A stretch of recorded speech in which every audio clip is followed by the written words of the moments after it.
What up, QC crew?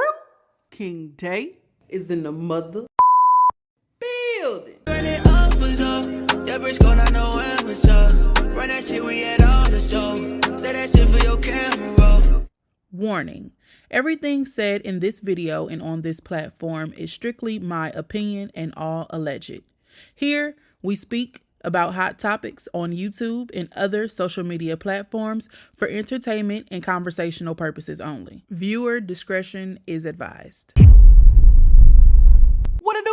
It's your homie King Day here in King's Corner, and I am back with another reaction video for you. Now look, what up y'all? We have another reaction video here. I ran across this video on my For You page, and this lady says that she caught her boyfriend cheating on her with an old man. So she goes up to the door, confronts them, and then she comes with her story time. So we're gonna go ahead and jump straight into it and see what happened, what led up to this, and how the story ended for the most part. All right, so look, I ain't gonna hold you. I never do. If you mess with me like I mess with you, you know what to do. Hit that subscribe button, like, comment, share. We're gonna get straight into this video. Let's get it. Let go. I'd be fucking kidding me. Ryan won't answer his phone. He's at someone's fucking house. Just call his location.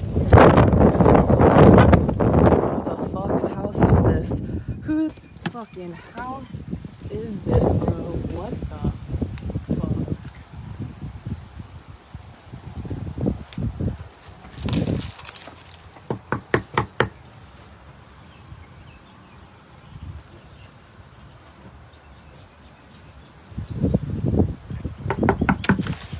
Hi, is Brian here? That's his car. I don't know, Brian. That's my boyfriend. He's here and he needs to come out right now, or I'm calling the police. You can't call the police. It's in my house. Bye. Wait. That threw me off. Hold on. Brian is in here. He needs to come out right now, or I'm calling the police. Is Brian in danger? Did Brian say come rescue me? Did Brian say I need help? What you gonna call the police and say?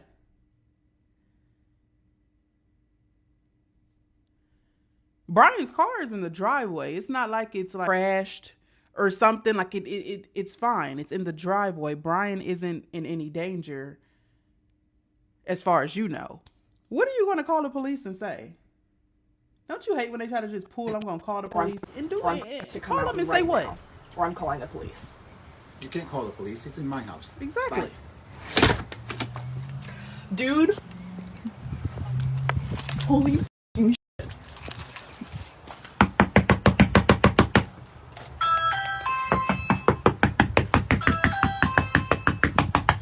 Girl, get off this man's porch.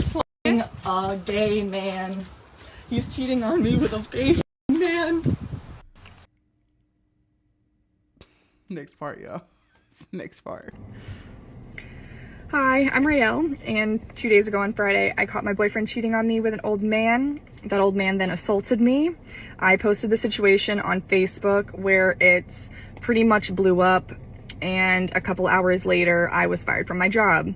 It's been really f***ed up, and I just wanted to come on here and just kind of explain everything and give a little backstory about what happened leading up to. I mean, what has happened so crazy that you got fired from your job? I wish I would have found the Facebook post. I don't have any way of finding the Facebook post, I don't believe, unless I look up her name or something. I'm gonna look up her name while she's talking. But she lost her job, huh? To the events in the video and just kind of explain what happened and what happened since. So to give a little backstory, Brian definitely has a history of cheating on me. Got lots of stories if anybody's interested in that. Not really. Anyways, the last time was he had an affair with his coworker, pretty crazy story as well. But anyways, thought we moved past that. We moved to Venice to kind of start over. I got a new job right before moving here. It was a really good job. I really liked it a lot. I was doing really good at it. And I already had like a small promotion, and I just had a lot of hope for the future with that company. And anyways, that all came crashing down on Friday. Hi, I'm Raelle. Anyways, that all came crashing down on Friday. So what happened was I was at work and I was able to leave early that day because the provider that I was working for was leaving early, and so I was given the opportunity to do so as well. So I did. And I left and went to go get some blood work done for my OBGYN appointment that was coming up. So I got that done, and it was around 12 o'clock in the afternoon. I called Brian to let him know that I was left work early and that I was coming home so we could hang out and do something together before we had to get the kids from school. So I called Brian, he didn't answer. I looked at his location because we share it with each other just for like safety purposes. And I saw that he was at a random house in Venice. So I was like, okay. My first thought was he was door dashing because he sometimes does that while I'm at work because he's not employed and hasn't been employed since he had that affair with his coworker that made us move to Venice in the first place. Anyways,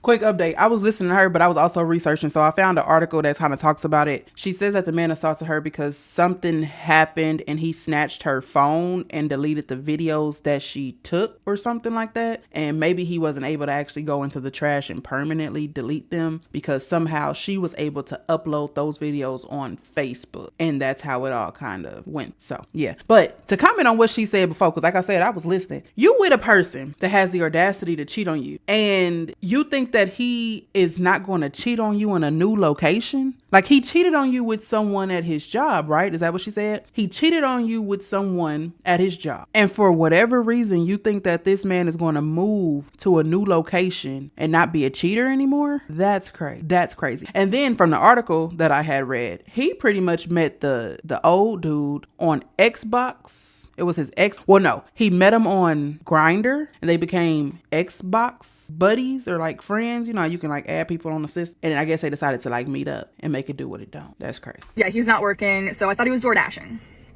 while I was at work. And so I gave him a few minutes before I called him again. Later, I called him again. He didn't answer. I looked at his location again and he's still at that house. And I was like, that's weird, you know? Just a little suspicious because of his history of cheating on me in the past, and it was just looking real sus. So I was calling him again and again and again, and he was not answering, and his location was still pinging at that location, like blinking green, like, you know, like it's like a current location. So I knew that something was going on, especially when he wasn't answering the phone, and then he started.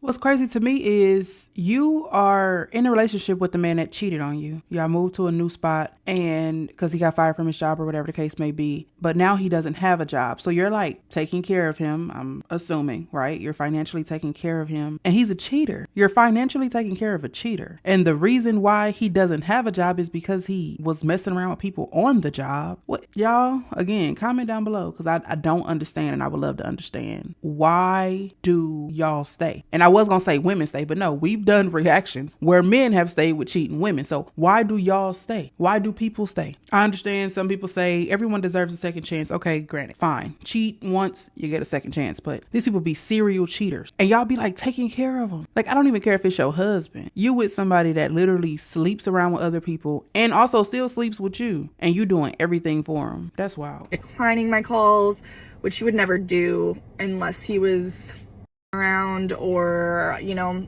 I don't know. He's never done that really unless he was cheating on me. So I was like freaking out a little bit, you know, and I was like, what the f-? And anyways, the location that that was showing up for him was only like less than a 5-minute drive from where I was at getting my blood work done. So I drove there, of course, to see, you know, like what's going on. You know, where you at? Where are you at? What are you doing? You know, at this point, I'm like, even if he's at his friend's house, like, and nothing's going on, like, I'm pregnant, hormonal, crazy, and this man has cheated on me before. I'm about to embarrass myself. I was, like, fully expecting to, like, show up, and it's just, like, him and his buddies, like, hanging out, and nothing weird's going on. And I was just gonna look crazy, like a crazy person. And I was okay with that because, you know what? I just wanted to make sure that nothing weird was going on because I've been so traumatized by this man so many times in the past. So I pull up there and his car's in the driveway. So I'm like, okay, he's here. I immediately start recording because I know some shit's about to go down. And I go up and knock on the door.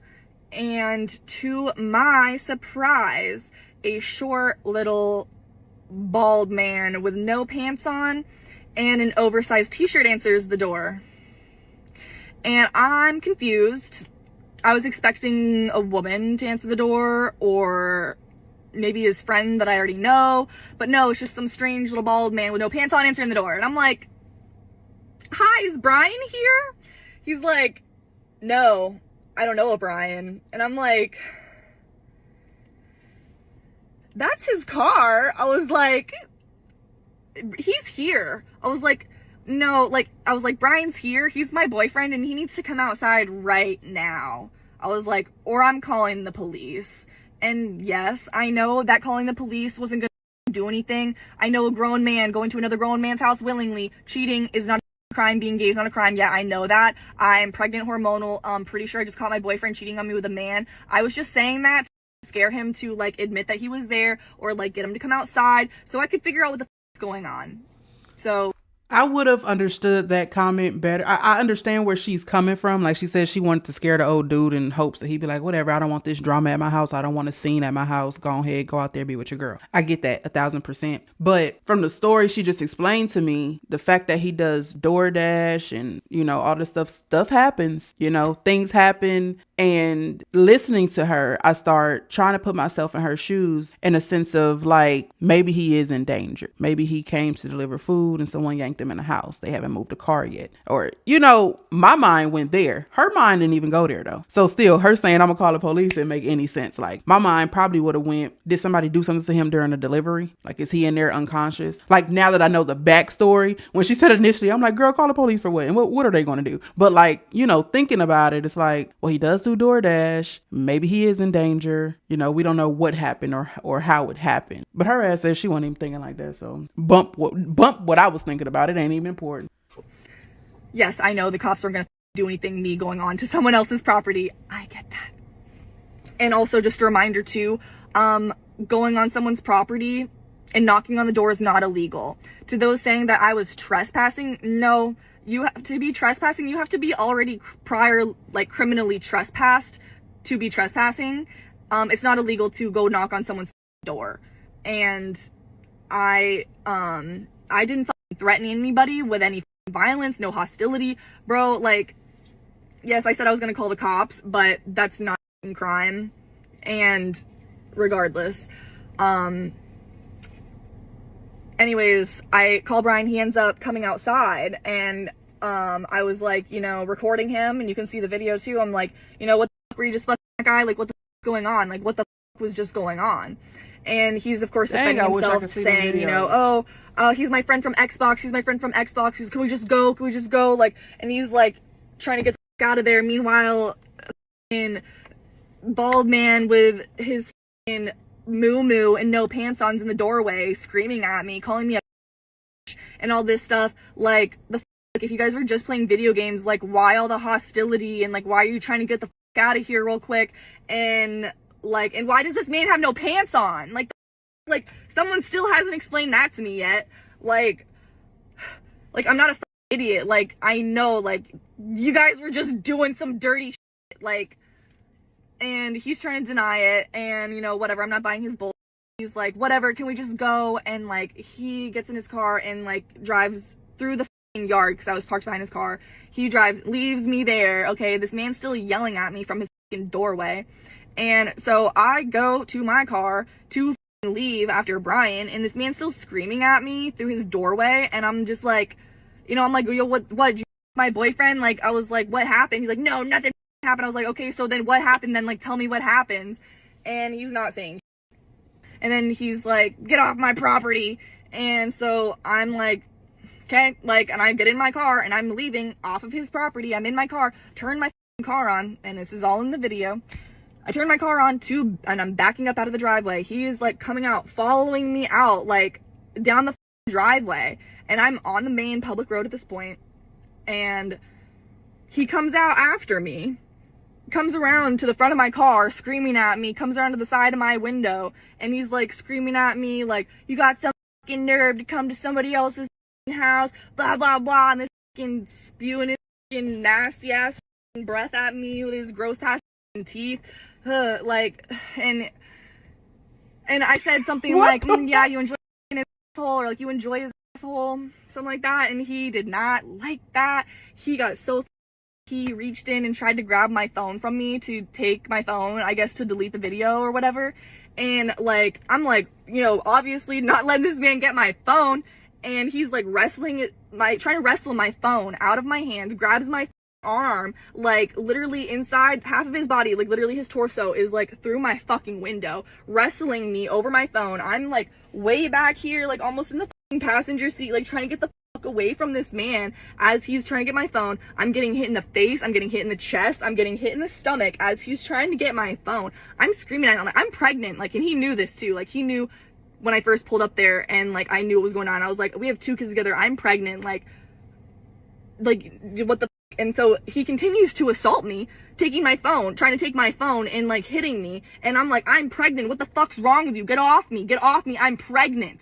Like, and he's not fucking stopping. He starts grabbing my steering wheel as I'm trying to drive away, turning my steering wheel to like try to make me crash or not leave, I don't fucking know. And I'm like trying to get this man out of my car. I slam on the gas and it pulls away. The car pulls away. He like gets pulled out of my car, and I try to drive away, and I'm in a cul-de-sac. So I'm like, fuck. So I had to turn around and drive past him again to get out of there. And he's blocking my car. And he's got his hands on my fucking hood, like not letting me fucking leave. I'm like, I can't fucking go forward. I'm gonna run this fucking man over. I'm not trying to fucking run this man over. Like, I'm just trying to get the fuck away because I'm fucking terrified at this point. Brian had already left me. I'm alone with this psycho that's attacking me while I'm pregnant. After I catch him fucking boyfriend, he starts attacking me. Like, bro, like, is this Woo! That went from 0 to 1,000 real quick. Like, she is really reliving the situation. Jesus Christ. And you did not catch him having intercourse with your boyfriend. You just caught your boyfriend at his house. This is not in real life. I'm like, I do not know what's going on. Like, I'm like, this is not real life. I'm like such in a state of panic and just trying to get the out of there. I had to like back up and drive through the neighbor's yard and through a ditch to go around him and escape him. I immediately call 911. I immediately call them and like freaking out, like telling them like, you know, like what just fucking happened? Like, I just was looking for my boyfriend. I pull up at this fucking house. Like, I think he's fucking this guy. And this man, like, You on the phone with the dispatcher saying all that. Wasted in people goddamn time. You know how many emergencies are happening? I'm not saying with him, you know, reaching for her phone and hitting her in the face and the chest or whatever, whether it was on accident or on purpose. I'm not saying that isn't an emergency, but all the details, that's taking up time. Hey, I'm at whoopty whoopty whoopty whoop on the corner of whoopty whoopty whoopty whoop, and this guy reaches in my car for my phone, yada yada yada. He's hitting me. I'm pregnant. He just assaulted me. He won't let me leave in front of my car. Yada yada yada. I need someone here ASAP. When the police get there, then because they're gonna ask you, what is your purpose of being here? Do you know this person? The dispatcher may even ask, do you know him? No, I don't know him. When the police get there, then you're going to tell, hey, I was at the doctor. I was going to call my boyfriend. He didn't answer. So typical girlfriend stuff pop up. He's in this house. I'm going off furious. My boyfriend leave, comes out. He's doing X, Y, and but that dispatcher don't need the details. She not going to tell the police all them details when she tell them where they need to go. Cut it, girl. You too emotional. Calm down. I'm leaving and he starts like attacking me for my phone because I was recording him. And like, and so the police come, they take my statement and everything, they get the videos, I send them the videos, and, they go talk to the guy, and they come back after they talk to him, and they say, he corroborated pretty much everything that you said, and, I mean, except for, like, intentionally hitting me, and then he was like, oh, well, maybe, you know, when I was trying to get her phone, like, I hit her, or whatever, but, like, yeah, no, that's not okay. You knew I was pregnant. You're reaching in my phone, wrestling my phone out of me, fucking hurting me. I'm telling you I'm pregnant and that you're hurting me and that you continue to fucking attack me. So anyways, the cops asked me if I want to press charges. I obviously say yes, I want to press charges.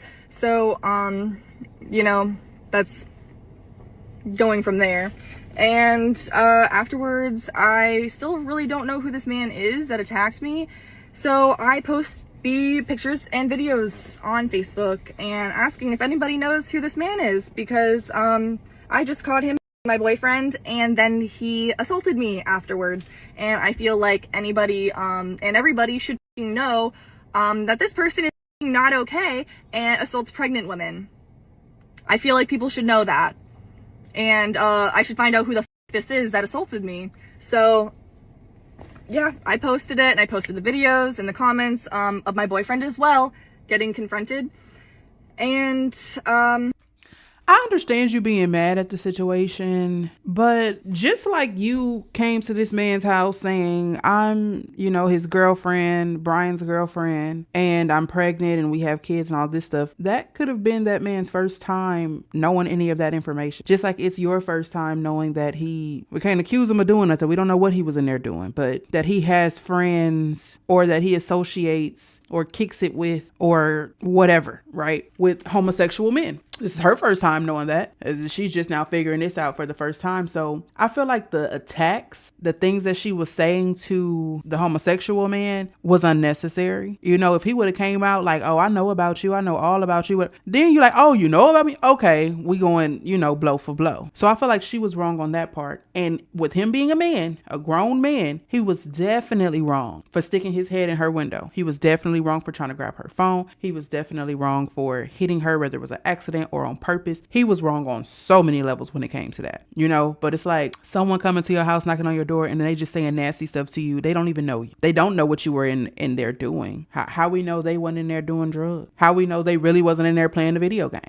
We don't know. We can assume, we can think, but she didn't say she heard some noises as she approached the door. She didn't say she peeked through the window and seen them in action. So we really don't know what they were in the house doing. And for her to just come in, and I could tell she really came off hard by how she telling the story. She's coming off pretty hard. He needs to come outside now. I'm going to call the police and and you like what he was doing to your this, and you're like, if your man got in the car, swiveled around your car to get away, you should have been chasing him. That's where the loyalty lies. He owes you loyalty. That bald-headed homosexual man don't owe you anything. Not an explanation, not a nothing. Your boyfriend owes you all of that. So why are you even attacking him? They both are wrong on so many. All three of them wrong. But when it comes down to her versus the homosexual man, the bald-headed homosexual man, that could have got handled a whole nother way. And her boyfriend is just a coward for just leaving, period. He's just a coward for not standing there and owning it and figuring it out for the most part. Figuring it out.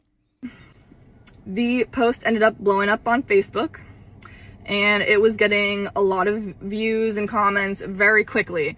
And hours after that it started blowing up, I got a text message from my boss saying, please check your personal email. So I was like, fuck, because I knew it was blowing up at this point and a lot of people were seeing it. And when I saw the text, I was like, yeah, they saw the post. So I looked at the personal email, and yes, it was a termination letter. So that was fucking horrible because I really liked that job. And what was the reason for termination? Yeah, that just really sucks. So I just caught my boyfriend cheating on me with a man, got assaulted, and then also lost my job in a matter of fucking hours. It literally should not get worse. I don't have a job anymore, so it. Favorite word, huh? Anyways, a lot of people were telling me after I posted that I lost my job over posting this situation. A lot of people were telling me that I should make a GoFundMe account, and so I did, and a lot of people donated, and god damn it, thank you. Literally, thank you so much, dude. I really appreciate everyone who donated. People really just make GoFundMe's for nothing. Like, for nothing. Like, I thought that, and maybe I'm wrong. Maybe I need to go read up on the purpose of GoFundMe. I guess shit, GoFundMe is just for you to fund somebody. But my thing is just like, okay, you lost your job over something that you posted on the internet, which I feel like it probably was she was wrongfully terminated, in my opinion. She didn't disclose what they said the reason was, but it obviously is because it was going viral and they don't want that association with their business and yada, yada, yada, hoo-ha, whatever. But golly, I can understand someone who doesn't have much money. You know, they work 2, 3, 4 jobs. Something happened. They got injured. They can't work. You know what I'm saying? Can you help me out until I heal a little bit? Someone need help for funeral expenses. Someone get an illness that they can't get rid of. They need help for medicine. They need help for treatments, doctor's appointments, visits, etc. Right?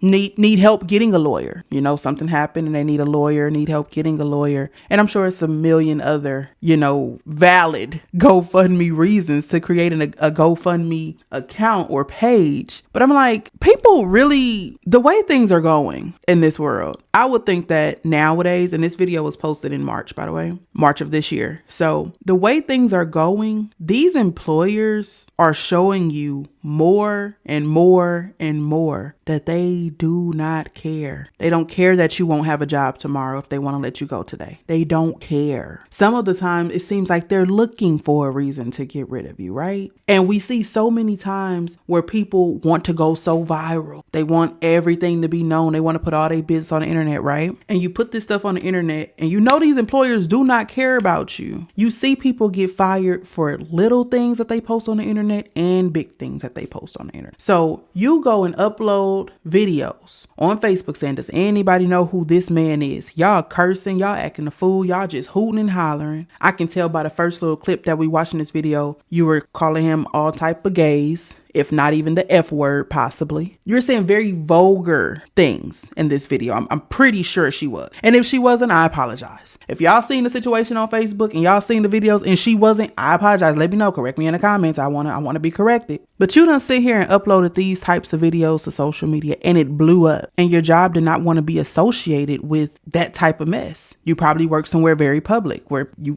customer facing job. People come in all the time. They don't want that drama at the establishment. That's just like when people do story times and they may work in a call center environment. So they're not customer facing, but they do customer service. But you got the fat logo on your shirt while you telling us about what your husband did and what you did back. And you got all this cursing and you got all this nasty language that you using. And they logo just big as they right here on your chest. And then you wonder why you walk into the office on Thursday and they tell you that you know, corporate seen it, they didn't like it, they gonna let you go. Now imagine if you would have did that story time with a black t-shirt on.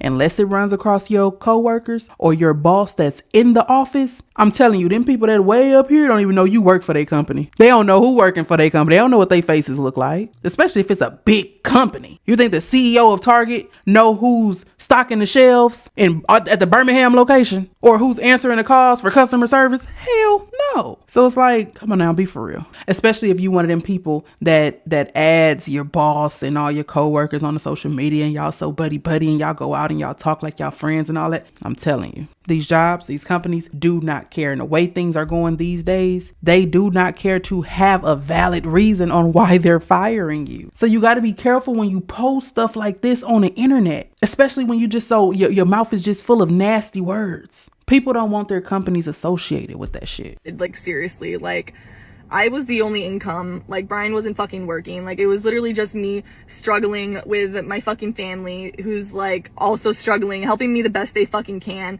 Like, literally paycheck to paycheck half the fucking time. Like, we don't have fucking shit we fucking need, you know, like, and we're barely making it as it is. And I just lost my fucking job over a bunch of fucked up shit that had already fucking happened to me that day. And I know, like, yeah, I did post that shit, and, you know, ultimately it was me that caused me to lose my job. But strange, in the termination letter though, it did say that all right, here we go. It was due to my explicit online activity involving the company. Don't really know how it was involving the company though, because I didn't even have my job listed on my Facebook, but okay. Whatever. There's plenty of places, and You should have got clarity on that. Also, y'all, do y'all read y'all handbook? Do y'all read y'all employee handbook? Because I know I read mine, especially social media policy. She probably didn't have the job, on her Facebook page, but maybe there's another post in the past where she said, "What I'm eating for lunch today," and there's a big logo in the background. I mean, you never know how they associate that. And if she didn't ask, then it kind of is what it is. They probably been monitoring her social media, or everybody's social media for that matter, especially if it's a smaller company. Them bosses ain't got nothing to do but monitor and micromanage and all of that. You know what I'm saying? The larger companies, not so much. But girl, and to be honest, better watch most what of you the put people that online. worked there were really nasty and not nice, and it was a really catty environment. And honestly, like, there was only a few people there that I genuinely will really miss. They were good people, but whatever. There's more jobs out there, there's more opportunities. So all right, y'all, she kind of rambling, and yeah, this is supposed to be a part 5, but she's just talking about any and every single thing, and I'm gonna go ahead and cut this one short.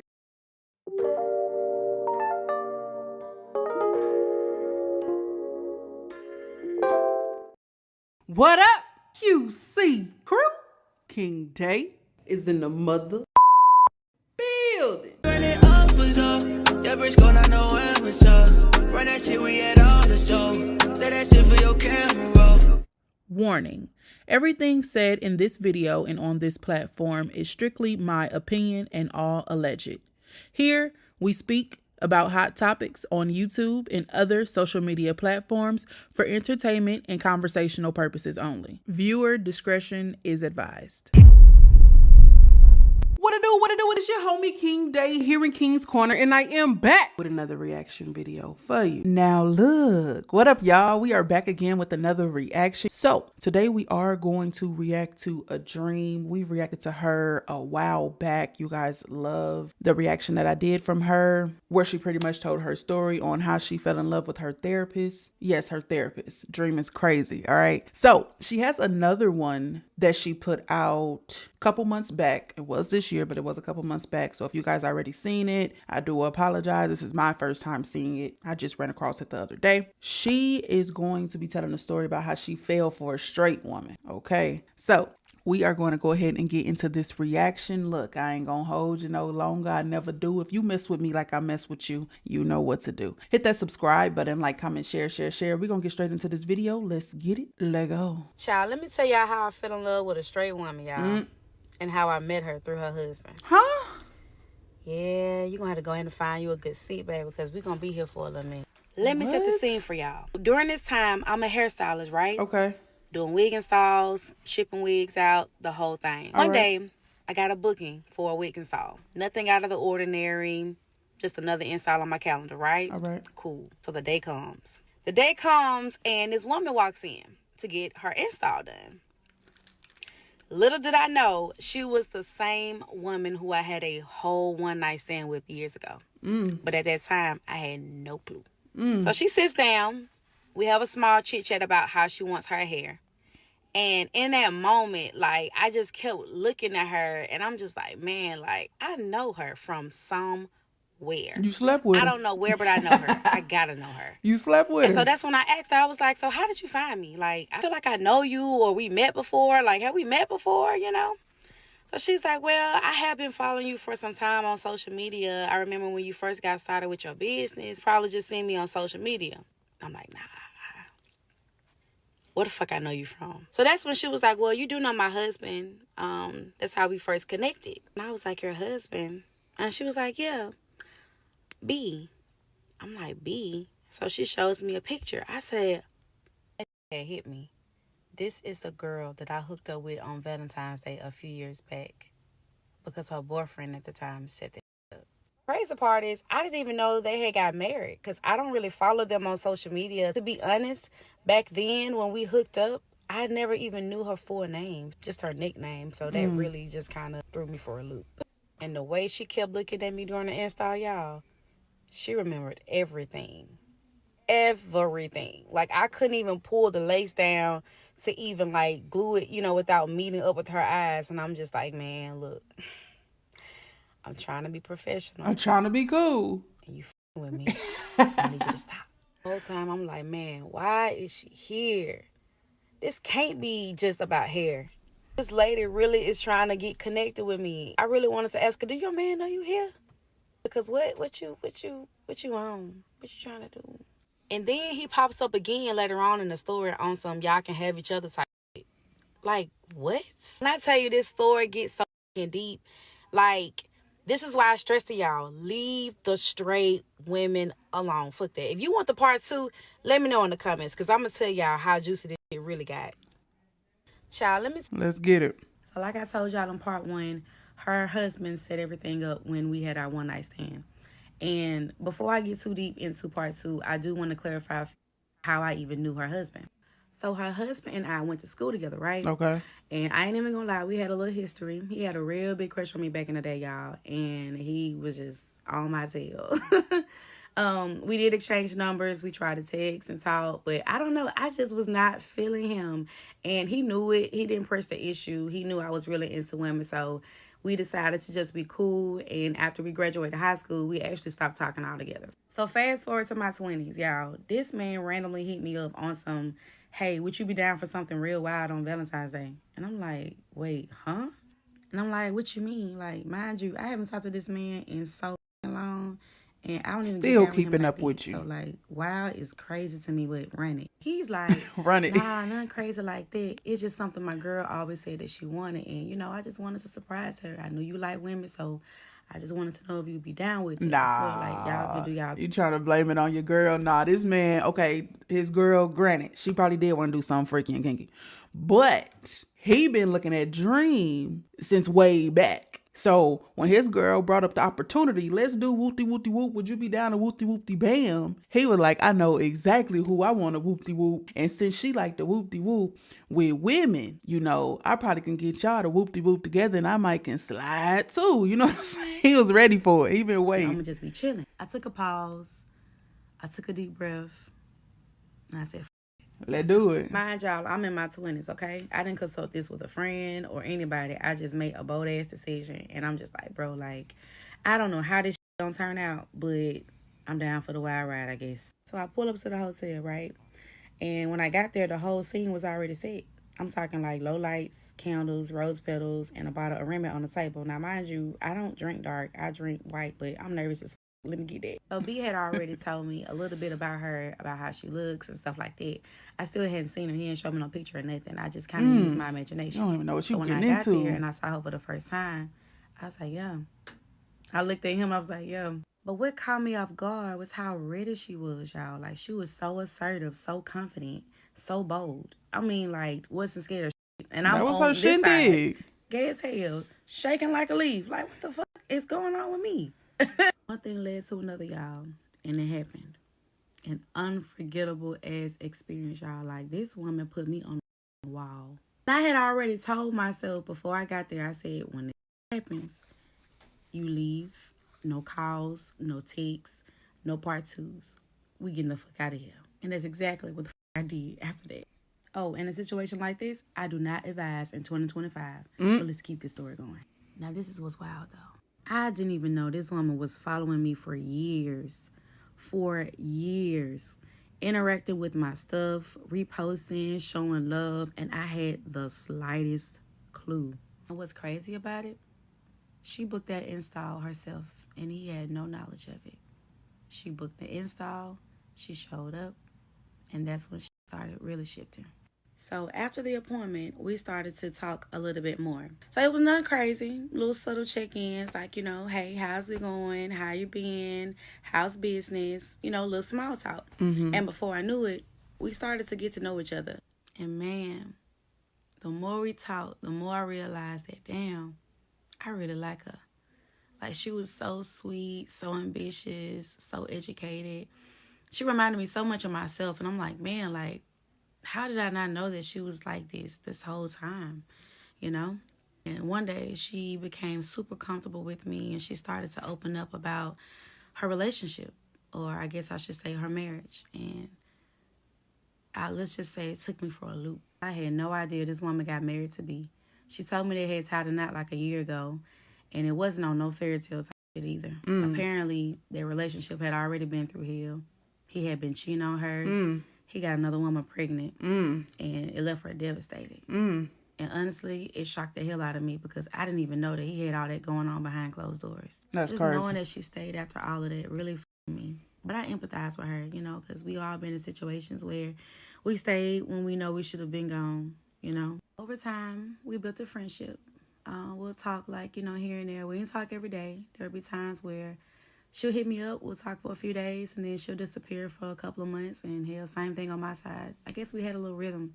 It didn't really bother me after a while, so it was just what it was. I found myself kind of pulling back some, though.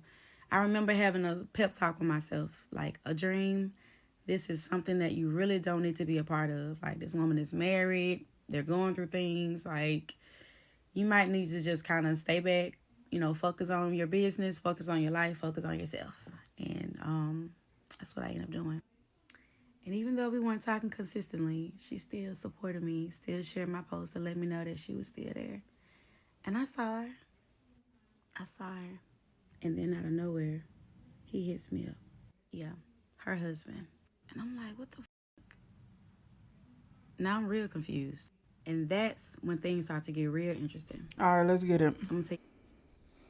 So I know y'all been waiting on part 3. So let me just tell you right now, it gets super messy, okay? Why this man text me, asking me if I was in a relationship on his birthday? Baby, let's just get into it. So one random day, y'all, I got a text message from somebody saying, hey, Dream, it's B. Now, mind you, I haven't talked to B in at least 8 years since the last time I saw him and his wife together. So I text him back and I'm like, B, who? So that's when he started to send me a picture. He sent me a picture. And when I saw it, I'm just like, well, I be fucking damn. First of all, you married. And this shit is getting a little weird. Like, what's going on? Are y'all trying to set me up? Or, like, what is this? That's what it sounds like. He asking me if I'm seeing anybody. Talking about, are you in a relationship or not? Like, first of all, like, you married. And, bro, like, we not about to do this. Like, we not about to do this. So I text him back. And I was like, no. But why? Like, ain't you married? So he texted me back. And he was like, yeah.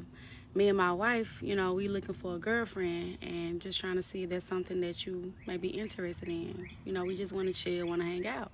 So he like, you still into women, right?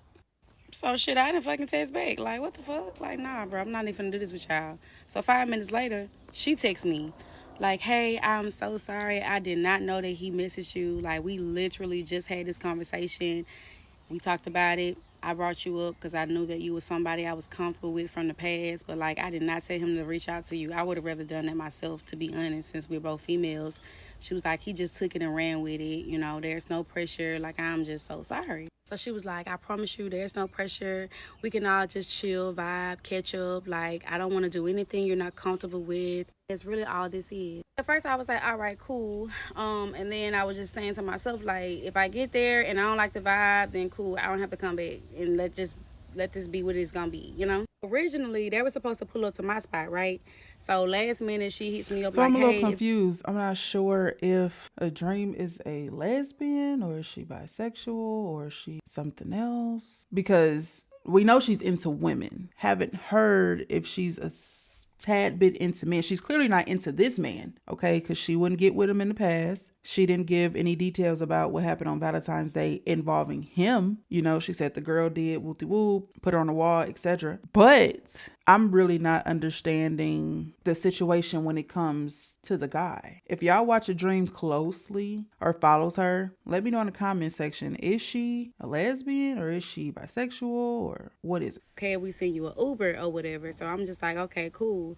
So they sent me an Uber. And when I got outside, I realized, I was like, oh shit, like this is a Uber XL. Like it was a nice luxury SUV.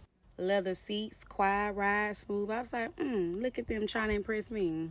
So I get to the house, right? So mind you, this is the first time I've ever been here. When I walk inside, they had a little setup. Now, it wasn't romantic like the first time, you know? So I was like, okay, cool. They ain't trying to get me or nothing like that. You know, it was real chill. It was a nice little vibe. They had like some LED lights, you know, around the TV. So it kind of had a little glow in the room. And they had like some drinks on the table. The food was on the way. You know, it was cool. I was like, okay, I feel comfortable. So wifey comes out from the back, right? So she comes in, she greets me, and she's like, hey, I haven't seen you in such a long time. Like, it's so good to see you. So she appears to be very shy. You know, she's like, you know, just kind of smiling and just like, okay, you can sit down if you want to, you know, type of thing. So I'm like, okay, so now she's shy. She ain't drunk enough or something. So B greeted me as well. He said, hey, I'm glad you was able to make it safely, you know, make yourself comfortable.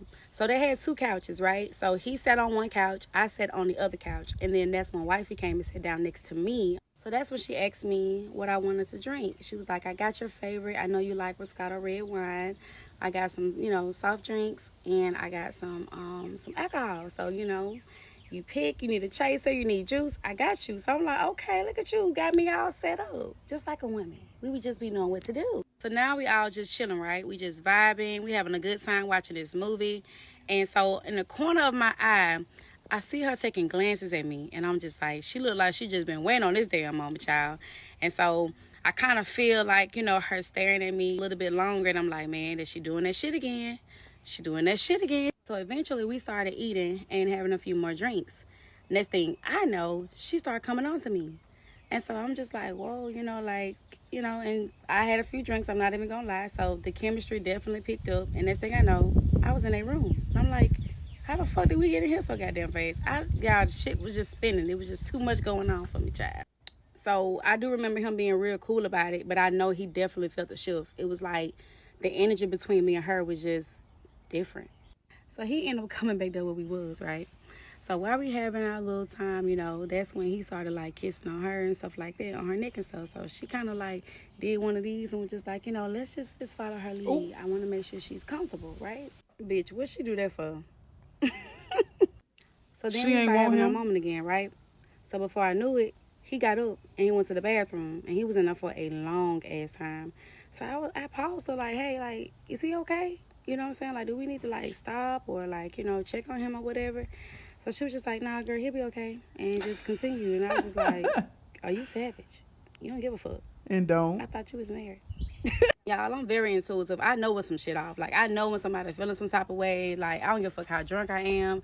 I don't care how out of my mind I am. Like, my body is super sensitive when it comes to energy. Like, I know that something ain't right. I don't know what he doing in that bathroom or what he prepared to do or what's on his mind. But we finna wrap this shit up. Right now. Yep, I said right now. So he ended up coming out the bathroom, y'all. Like, I didn't even realize this man took a whole shower. So he came out with the towel wrapped around him or whatever. And so, like, he sat on the edge of the bed. So we was pretty much done by that part.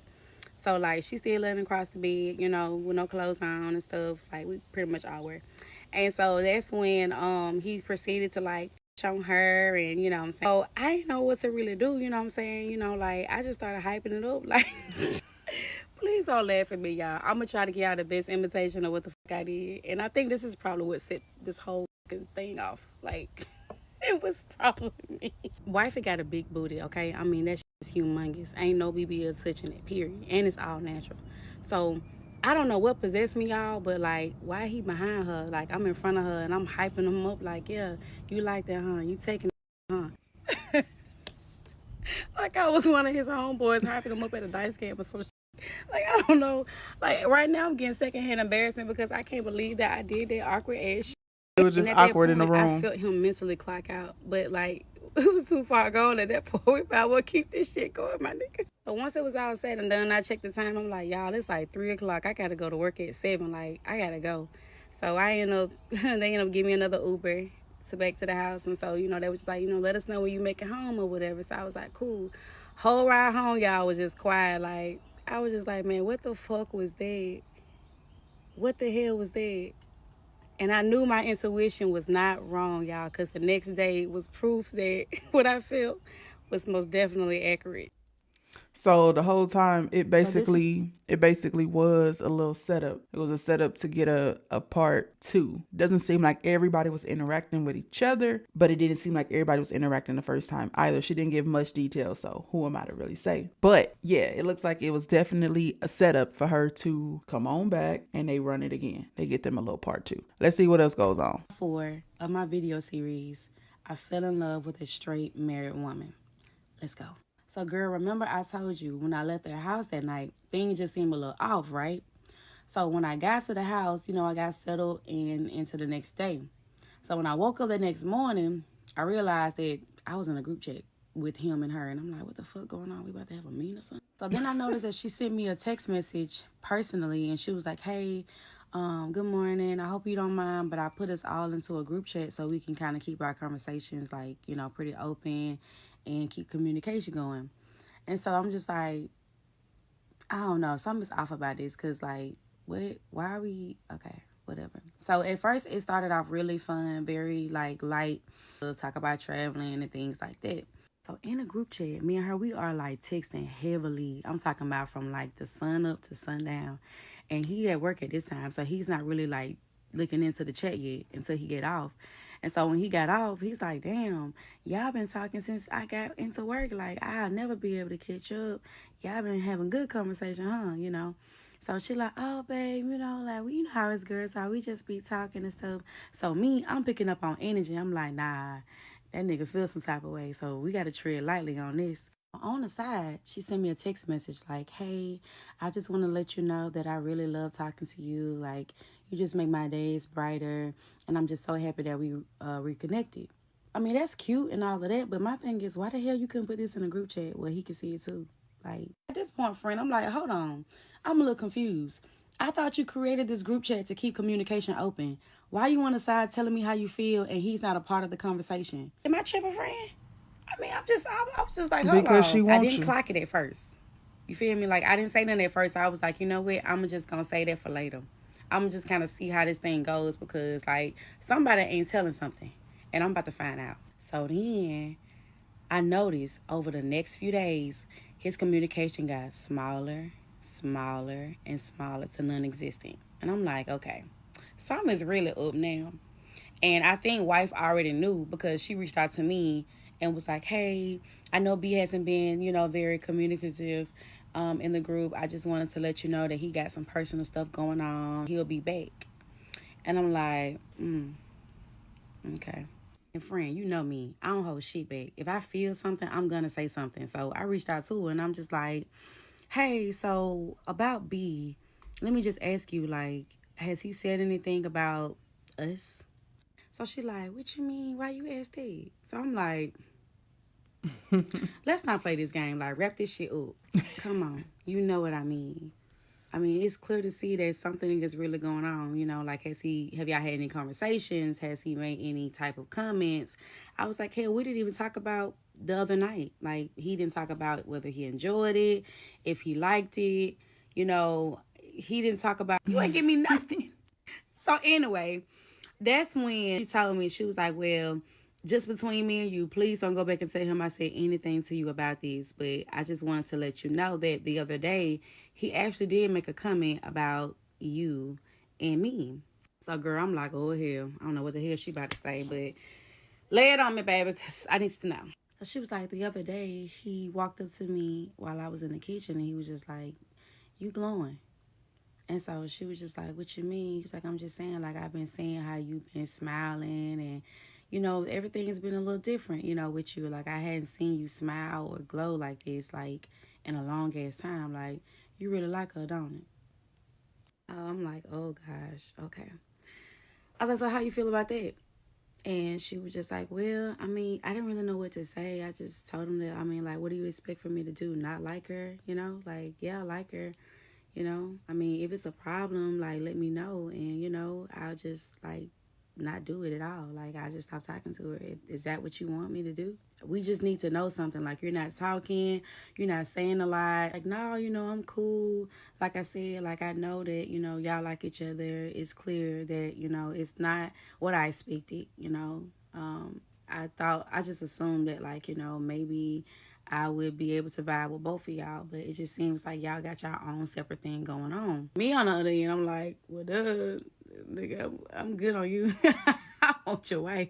So I'm like, I mean, well, what baby, does he really expect? Like, she wasn't interested in him in, I'm assuming what that was, high school. Still not interested in him in the 20s. She meet up with him for the first time. The wife is obviously attractive or something that Dream would go for. So Dream is like, hell yeah, I'll kick it with y'all. You know, whatever. If I get to fibble with her, that's cool. That's even better. You know what I'm saying? Why did he think that because his wife would be there and they would be all together, that Dream would magically be more into him. She was never into him. Like, make that make sense. You can't be like, hey, yo, come over, whoopty whoop, with me and my wife, and then expect Dream to be more so all over you. Dream never liked you. She was never into you. You weren't her type, or she's not into men, or whatever the case may be. You just wasn't it. You were not a hit.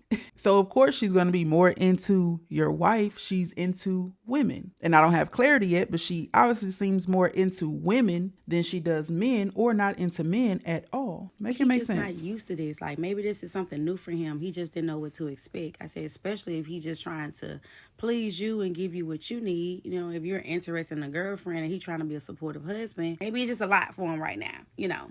So that's when she was like, well, this actually isn't our first time that we've tried this. And I'm like, not your first time. What you mean? She's like, well, we actually tried to have a girlfriend, but it didn't work out. And I'm like, oh, hell. Okay. See, this is what I'm talking about. Y'all ain't talking enough. You feel me? Like, now I got to ask all these questions. Come on with it, baby. Come on with it. So, bitch, she gets to talking, right? She's like, well, I've always liked women, but having a girlfriend wasn't my idea. So, bitch, you know, not your idea with you? Not your idea? What you mean? At this point, you giving me tea, because maybe I got this shit all wrong. Maybe I'm lost in the sauce, but bring me to speed. Bring me up to speed real quick. So she was like, having a girlfriend was actually his idea. You know, he's been struggling in the relationship department, you know, messing around with other females and stuff like that, you know. So I've been trying to figure out, like, what can I do to keep him happy so we can, you know, work it out. Why are you trying to figure out what would keep him happy? If he can't keep it in his pants and he can't stay faithful to you, then you guys should separate. You guys should break up. You guys should get a divorce. And so you're trying to figure out what would keep him happy. He's all for bringing someone new into the relationship, because then he gets to, like, openly cheat. I mean, I guess it wouldn't be considered cheating if you guys are all in a relationship, but he get a piece of somebody else. Whole time, your man has been wanting her way before you came into the picture. Now he gets her to agree to do a little thing or two, and she like you and you like her. But why are you even putting yourself in that position? Like, is it really worth it? Y'all let me know. I don't be knowing. Y'all let me know. I seen a comment a while back. They said, Day, you must have never had nobody play in your face or get cheated on. And haven't? No, I've never gotten my face played in. I haven't. Been cheated on? No, I haven't. So I do apologize. Okay, I'm sorry. I didn't live that life. I'm sorry. I did not get cheated on. I did not get my face played in. I've played in some faces. I've cheated on some people before, way back in the day, obviously. And then it was so long ago. It's like, does it even count? Does that little high school stuff even count? So, but no, I have not gotten my face played in. And I will ask less questions like, why? What's the point? What do you get out of it if I've experienced it? You know what I'm saying? Because then I can say, okay, firsthand, I understand. But I don't be understanding. So y'all let me know, have y'all ever made some sort of a sacrifice to keep a relationship? Like something to the extent of adding someone to your relationship just to keep a relationship or keep a marriage? And I know divorce is not easy, especially if y'all got business and y'all ain't got no prenup and y'all got houses and cars and kids. The more you add on, the more harder the divorce is, because now we have to figure out how to go ahead, split this up, dice this, chop that, you know, whatever. But when are we going to learn our worth? He's cheated on you, gotten someone else is pregnant. No, you shouldn't want any more parts of that. Regardless of how hard it's going to be to finalize this divorce, the papers should have been filed. And then she could have went on and did whatever she wanted to do, whether it was with Dream, another woman, or another man. Y'all let me know in the comments what y'all think. I look and I'm holding the phone. I'm like, what? But I ain't interrupt. I let her continue. Right, I let her continue. Okay, so follow me. When he brought the idea to her, she was just like, okay, whatever. Like, okay, who are you thinking about? Like, show me somebody. Show me somebody that you want to, like, you know, bring on in or whatever, right? End up showing her a girl, showing her a picture. So, you know, of course, she do her research. Come to find out, this is a girl that he actually is already dealing with, that he's trying to bring in to their relationship. Like, somebody that he already fucking with, all it. See what I'm saying? She found out. Wife has shut that shit down. She's like, okay, so we're not gonna do it like this, because you bringing girls that you already mess with or have messed with, and like, nah, I'm gonna bring somebody in if we gonna do this. That's how I came along. Right. It started making sense now, right? Shit started coming to light. So I'm like, okay, I get it. But what tripped me out was the fact that this wasn't something that she wanted. This was his idea. So I'm like, okay, I'm trying to put I'm trying to understand this. He suggested a woman that he was messing with previously. And she said, no, it got to be somebody fresh. So she suggested Dream. And nowhere in there did the husband say, oh, I know her, or oh, I used to like her. Like, it still isn't fresh, wife. At the end of the day, you still giving him somebody who he has previously wanted. And just to get a clear understanding, y'all correct me if I'm wrong, because I'm a little confused. Dream is basically saying that this wife has already been following her, already knew of her, and the wife wanted her to be the third person in their relationship. How in the heck did the husband reach out then and say, hey, you still like girls? Me and my wife want to do something for Valentine's Day.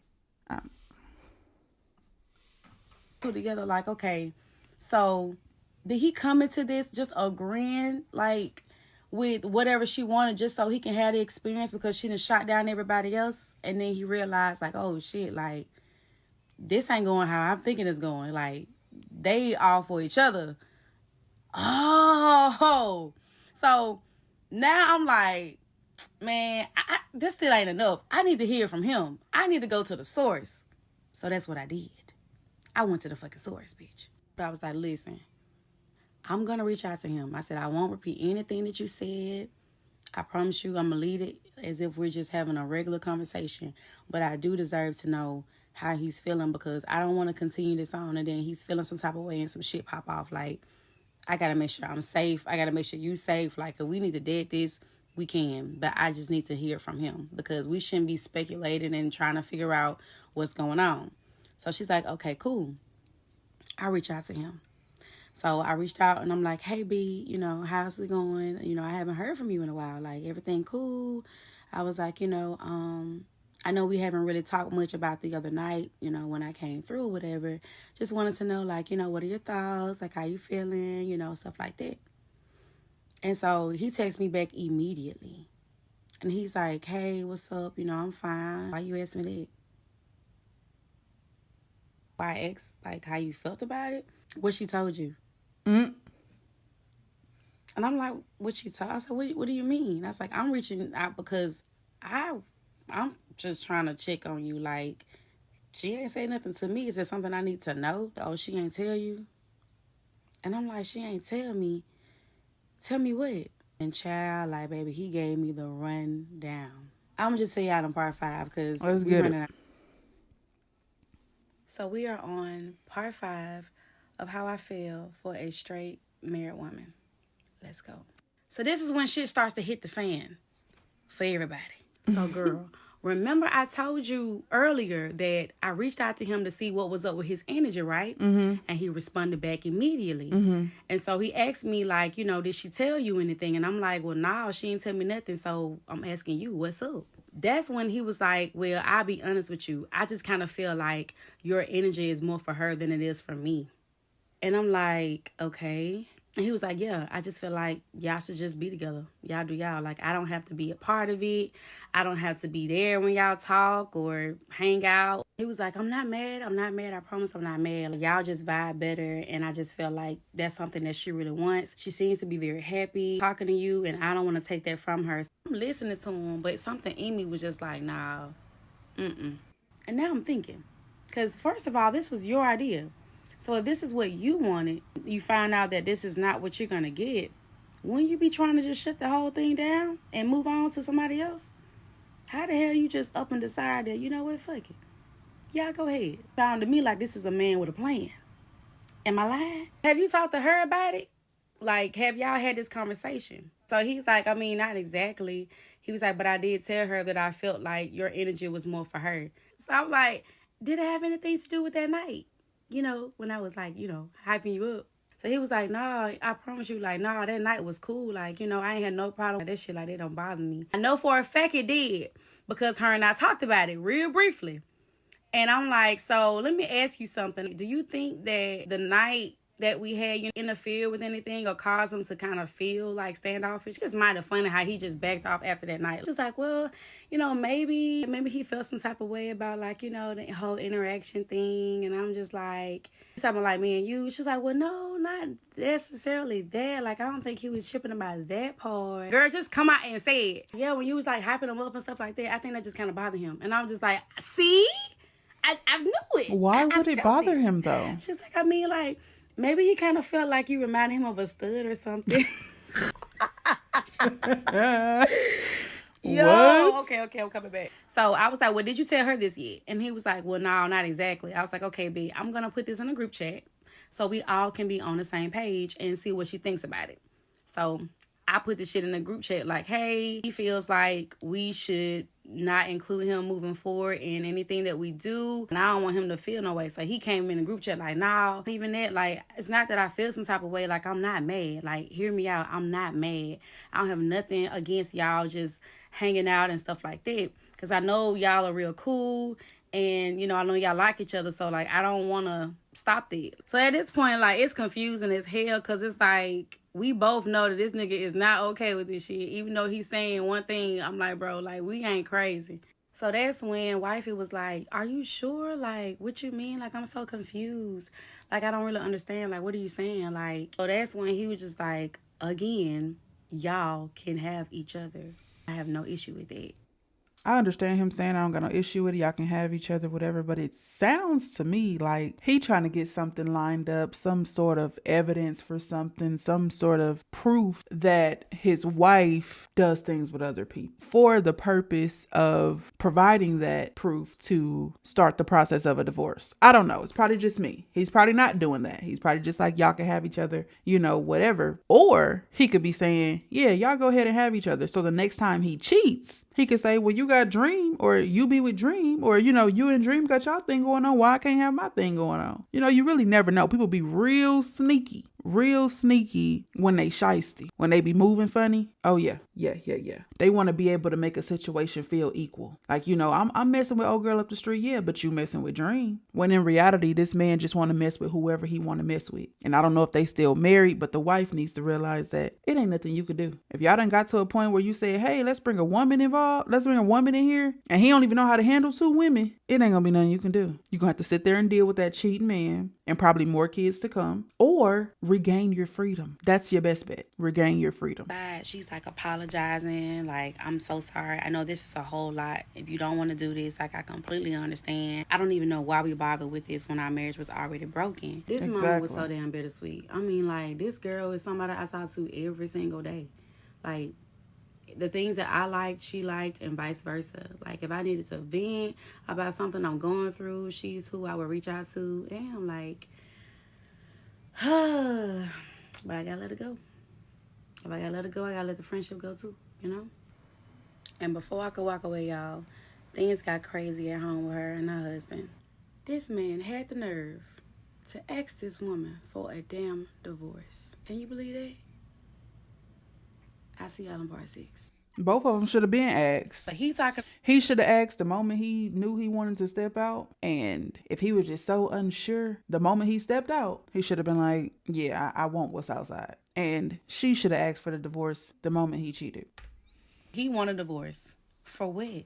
Like, I don't understand. What's the problem? And she over here stressed out. He been looking for a reason. I'm just that's like, why.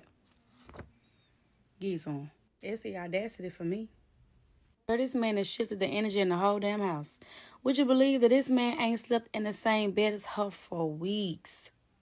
Several weeks. Used to call on the lunch breaks, but now...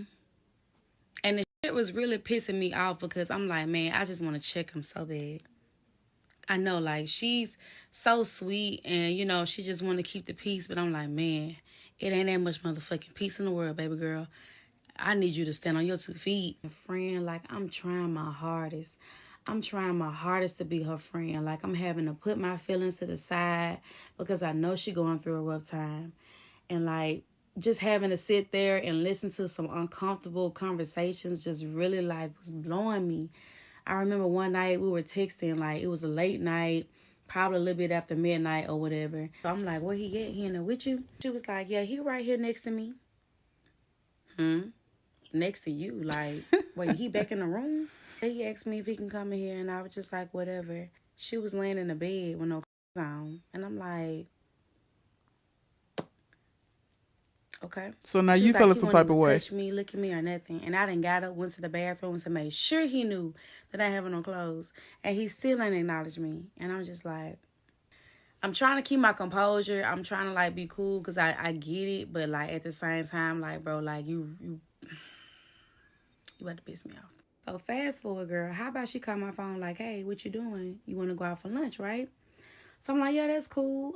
She came and scooped me up and we went to this Mexican spot. So we sat down, we got ready to order our food. That's when she got a phone call. So she answered the phone. First, I could not tell who she was on the phone with until she said this. Yeah, I'm just out on a self-care date, you know. And okay, yeah, you too. So I can tell in her body language that, like, that was B. So I'm looking at her, she looking at me, and she was just like, yeah, that was B. And I was like, yeah, I figured. And she was like, do you feel some type of way? Because I didn't tell him that I was with you and I was just on a self-care date.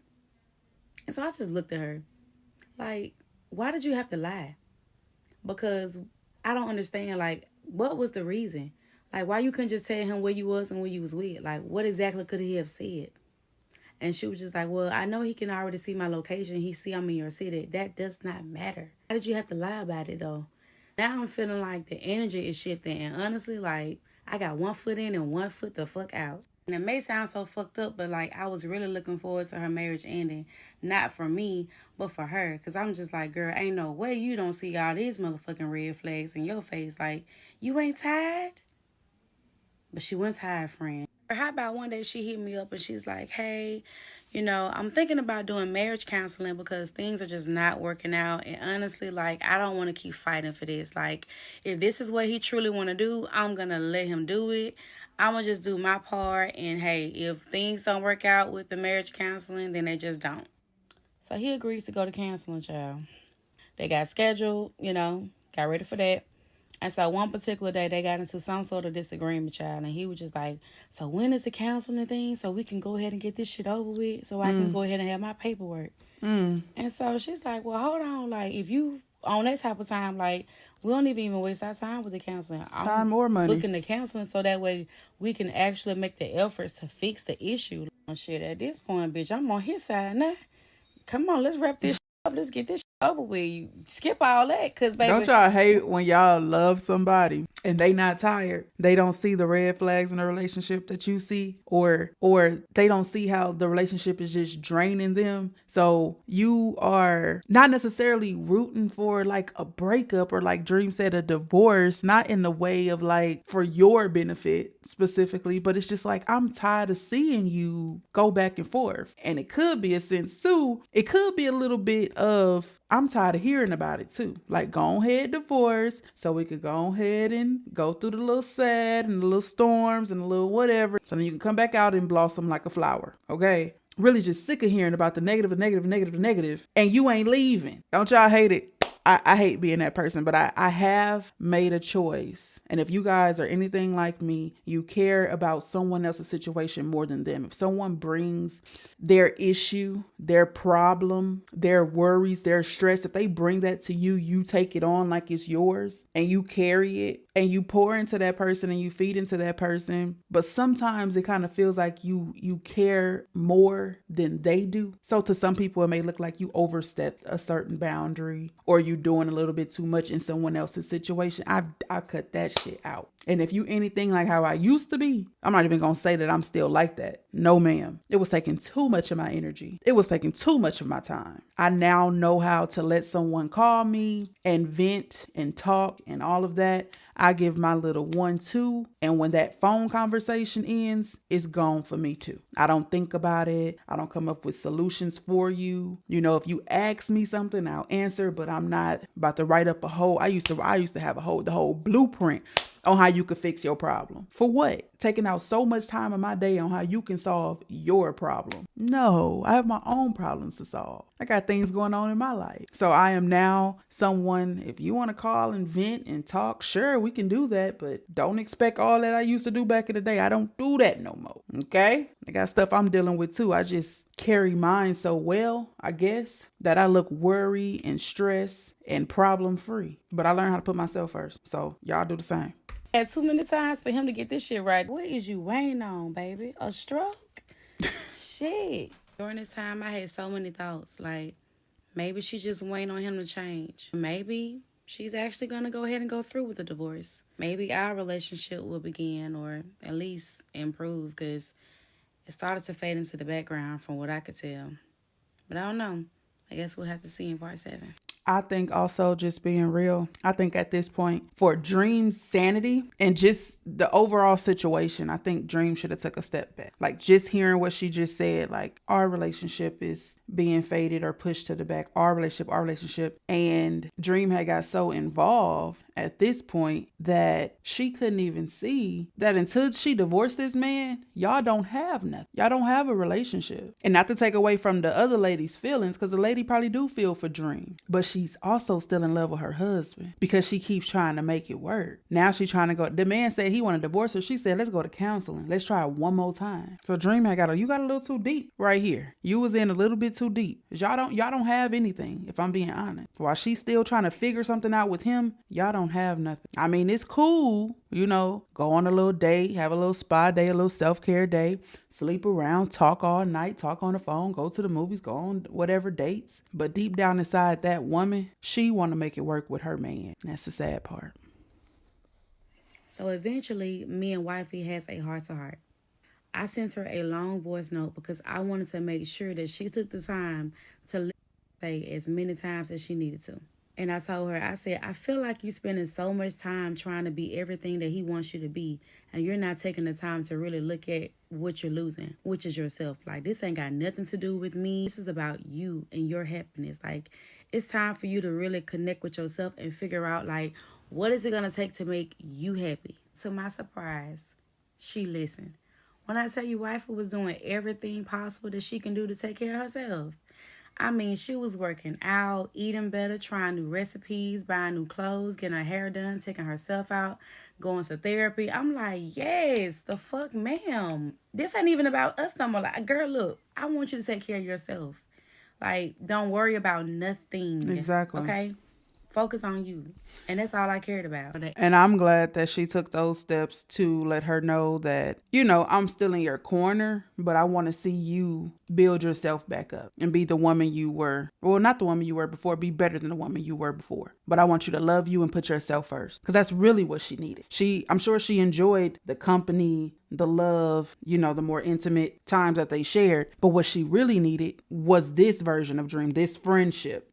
She ain't need to even be worried about, I'm going to divorce him and get with you. I'm not saying Dream was pushing that, but I'm glad Dream assured her that this is the path you need to be going down right now. Finalize that divorce, get yourself back together, love on you, respect yourself. And then when you're ready, when you're healed, you take that next step with somebody. Between us got even better. I mean, like, we talking every day. I don't want to got my hair colored. She don't want to got her hair colored. Like, we were out here vibing and just doing things. And so, I don't know. I just was really feeling the energy, and I was just so proud. And I'm just thinking to myself, like, I really hope she holds on to this energy. Like, I really hope she doesn't let nothing pull her back, because she's doing just so fucking good. Until one day, friend, things started to go backwards, like, real quickly. And I'm just like, no.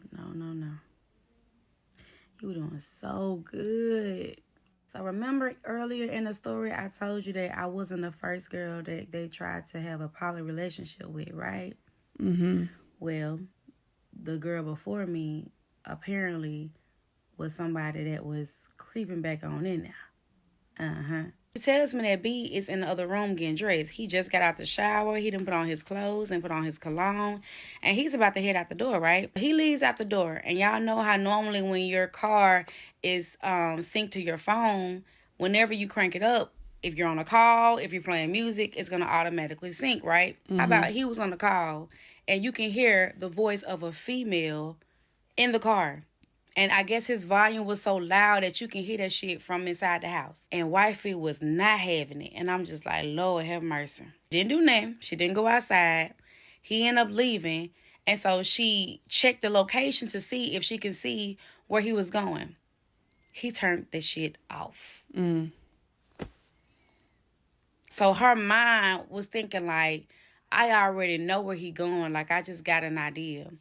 So she all on the girl page and, checking stuff. And I'm just like, Lord, like, I said, please don't do that to yourself. Like, please, because you're going to go on there and it may be something you may see that may have nothing to do with this situation or your marriage. And it's going to piss you off. Like, I just want you to calm down for a moment, right?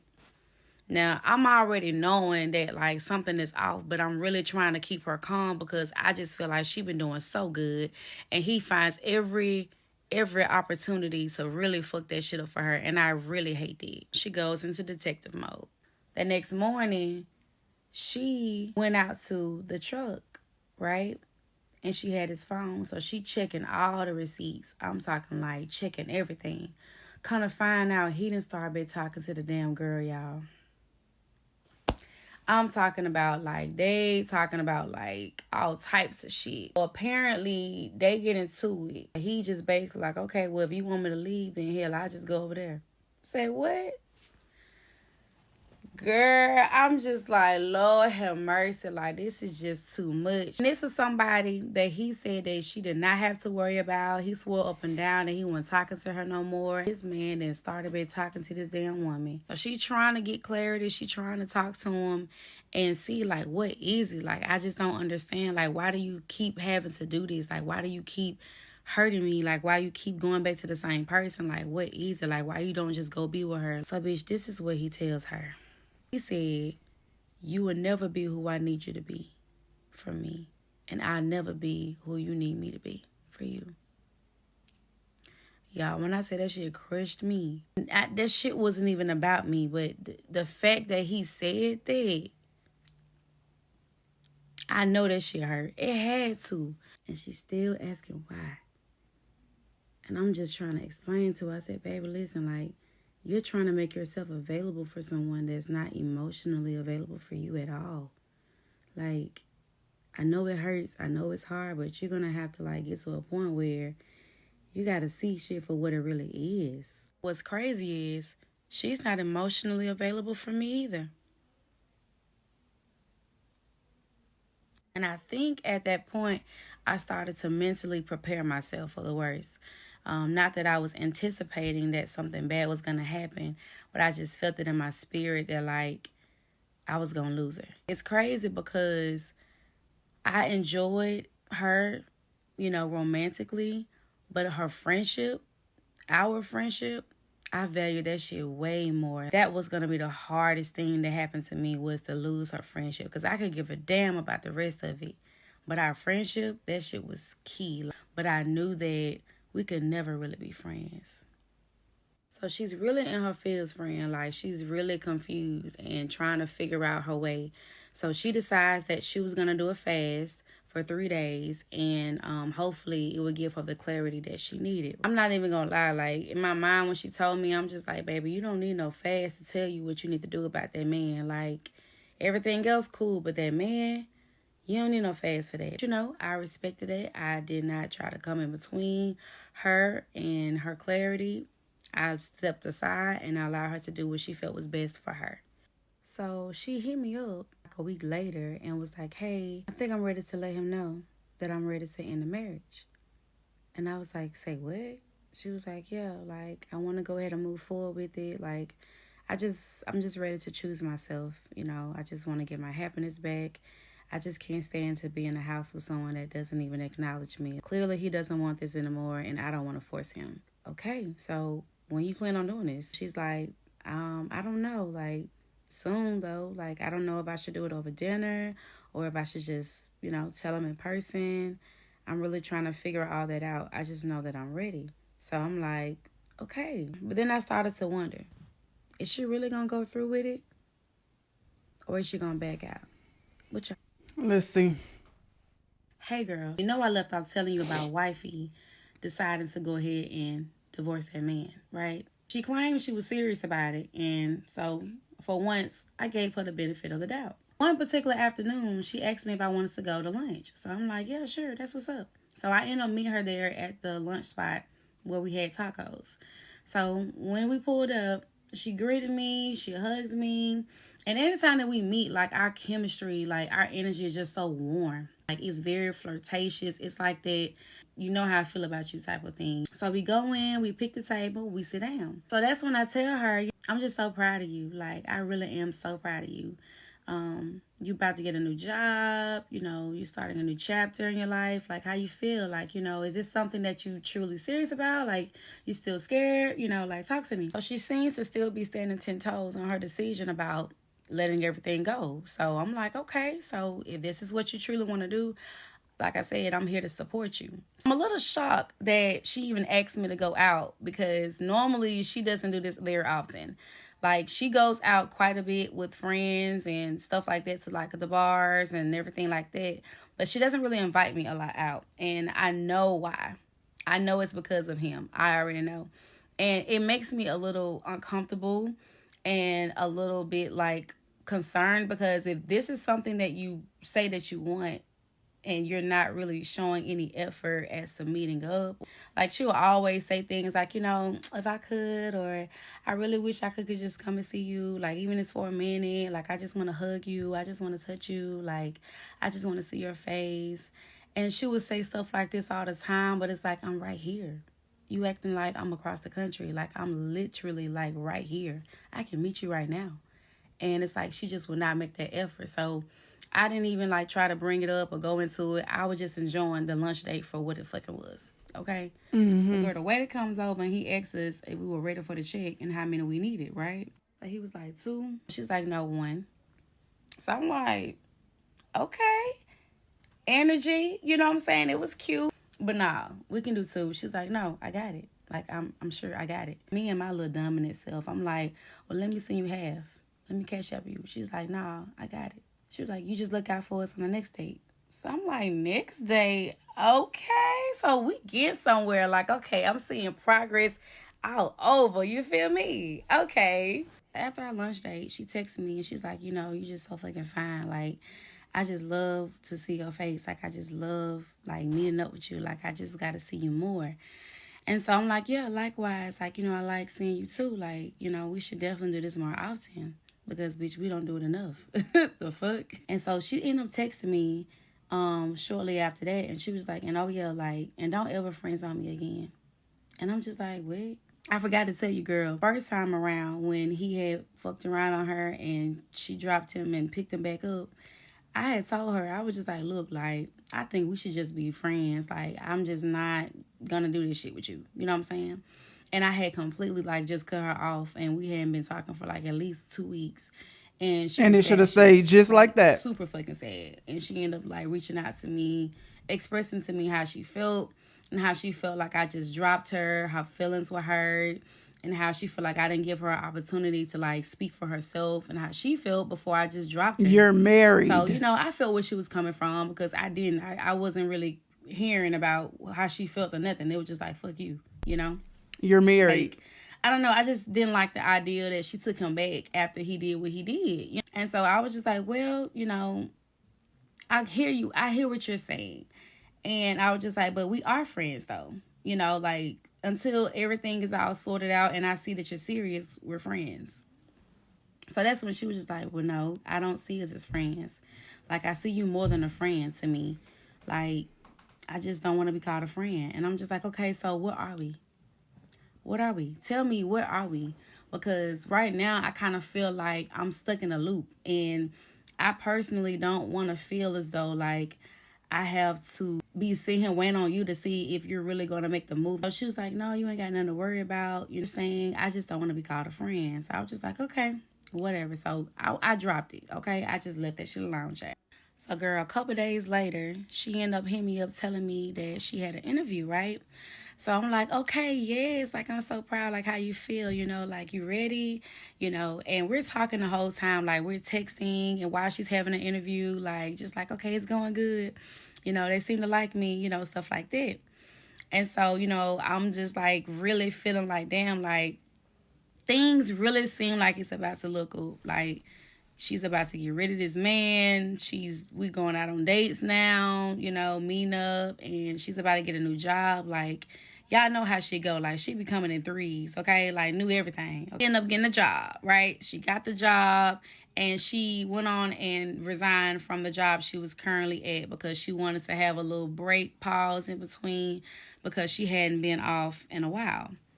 Now, with her resigning, I noticed that I hadn't heard from her. And I'm talking about in days. Like 1 day, 2 day, 3 day, 4 day, 5 day. What the fuck is really going on? She finally reaches out to me in a voice memo. And girl, like, when we do voice memos, we be talking for like 20 fucking minutes, okay? It be a whole goddamn TED talk. So in her audio, I felt like she was just trying to make up for lost time. It's like she was just kind of like withholding some information or something. I talk to this girl every day, so I fucking know you. I know you enough to know that when you hiding something from me, I feel like you just kind of like, you know, everything's good, you know, yeah. I'm just enjoying the time off and, you know, I'm doing this with the baby and this and that. And I'm just like, bro. She got kids? Your ass is up to no fucking good. Like, come on with it, because I just fucking know. I just fucking know. So I'm like, so how's everything at the house since you told B that you was gonna divorce him? And that's when she's like, well, everything's been good so far. I was like, oh yeah? I was like, yeah. Earlier today, he actually had asked me if I wanted him to make us some wings like he used to. I said, make y'all some wings. So y'all finna have dinner? Together? Mm. And girl, like, I felt like my fucking blood was boiling in my fucking body. Like, I felt hot as hell. Like, I was just like, bro, like, I just fucking know you're not fucking lying to me. Because what? So I cannot lie. Right now in this moment, like, I'm just so confused, friend. Like, what the hell is on? Like, I feel like I'm in a fucking Tubi movie because how the hell did I fucking star in this shit? So here I am looking stuck on fucking stupid. This man that came out the damn guest room back in your space to bring you some damn wings and some toxic vibes. And you happy about that, huh? Hot in the ass, ain't it? I bet. I had to pull all the way back. Like, I am not doing this shit. Friend, at this point, I just need space.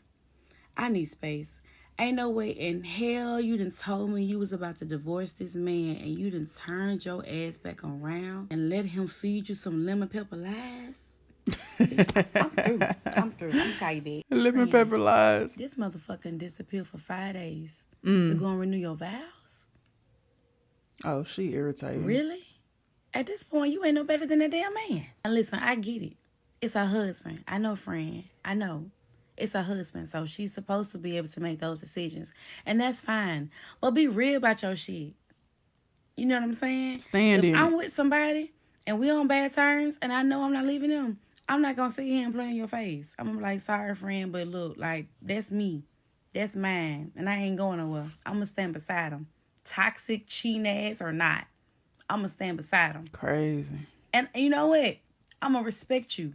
Yeah. Because you're standing in your truth. Yeah. You know what I'm saying? You living in it. What can I tell you? This your life. This your marriage. But you're going to stand here. You're going to stand here and make it seem like you're just so through. You're so ready to be a new you. Right. Live a new life. Make better choices. And this what you do? So after I had time to process what I was hearing and what I was feeling, I decided to hit her up. So I'm like, what's up? Are y'all working it out or what? Because that's what it sounds like to me. The next thing out her mouth made my soul leave my body. I kid y'all not. Like, if I can show y'all the chills on my fucking arm, this shit pissed me the fuck off.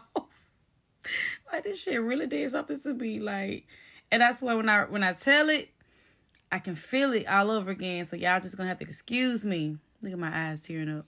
This shit pissed me off so fucking bad. So she was like, remember when I told you I had got some shrooms the other week? And I'm like, yeah, I remember that. What about it? So she's like, well, me and him had did them together.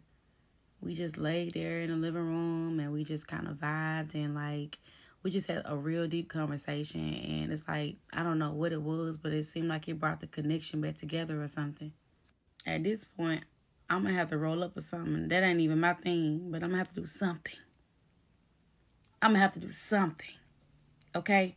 Because I'm about out of wine the liquor store closed, the package store too damn high. I'm gonna need something. Even when she told me that she had some, you would have thought that she probably would have been like, you know, I want you to try this with me. Like, maybe you can come over, or no, not me come over their house. Oh, hell no, the hell I'm talking about. I'm tripping. Hold on, friend. Let me get the story together. Shit. Like, we could have got like an Airbnb or room, or you come over here or something. Like, we could have really vibed out. Like, why the fuck you had to do it with him? Because that's Out her of all husband people. dream. You could have did that shit with the nigga down the road or something. I probably would have been alright. A little bit. Because you thought she was tired and she was not tired.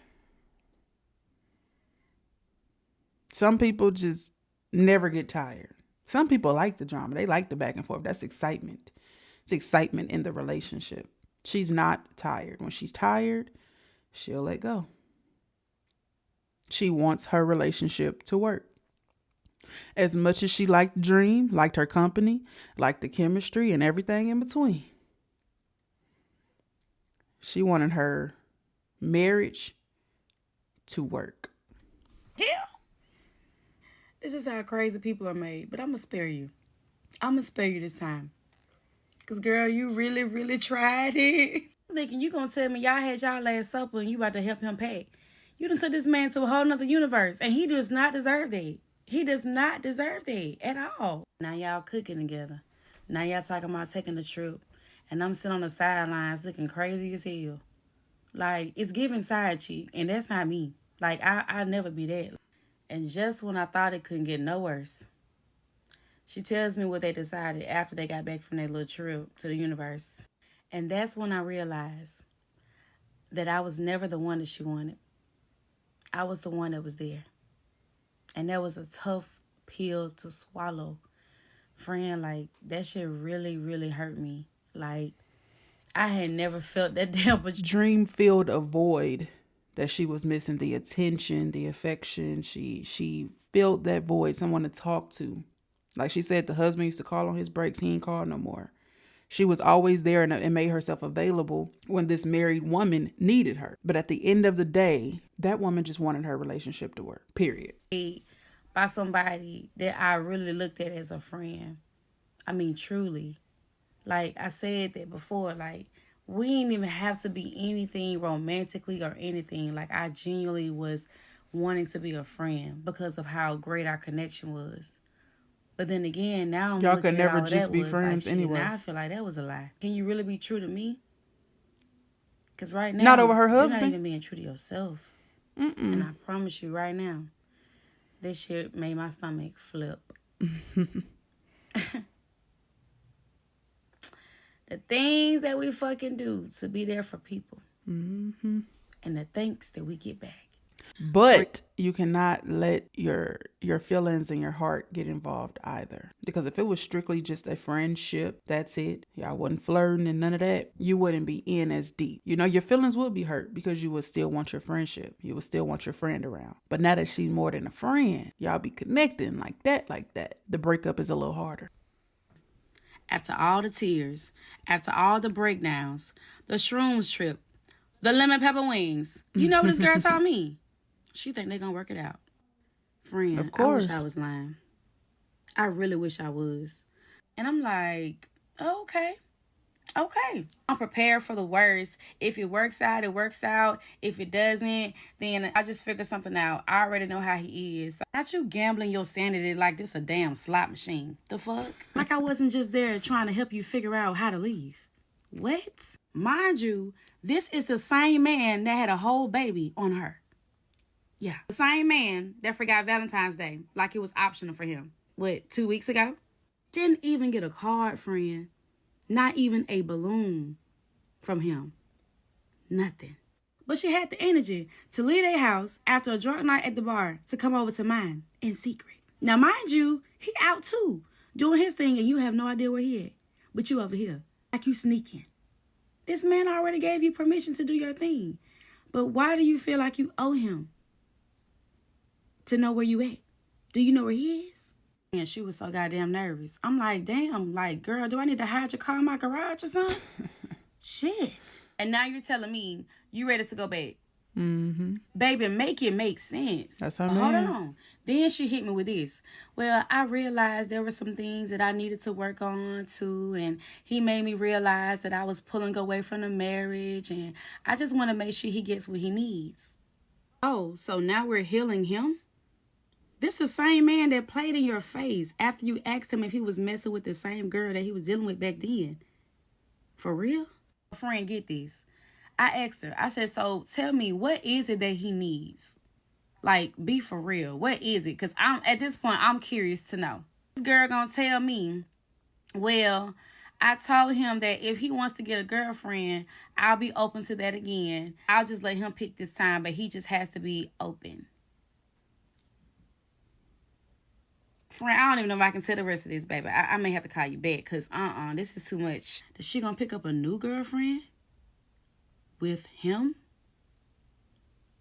Like, who are you?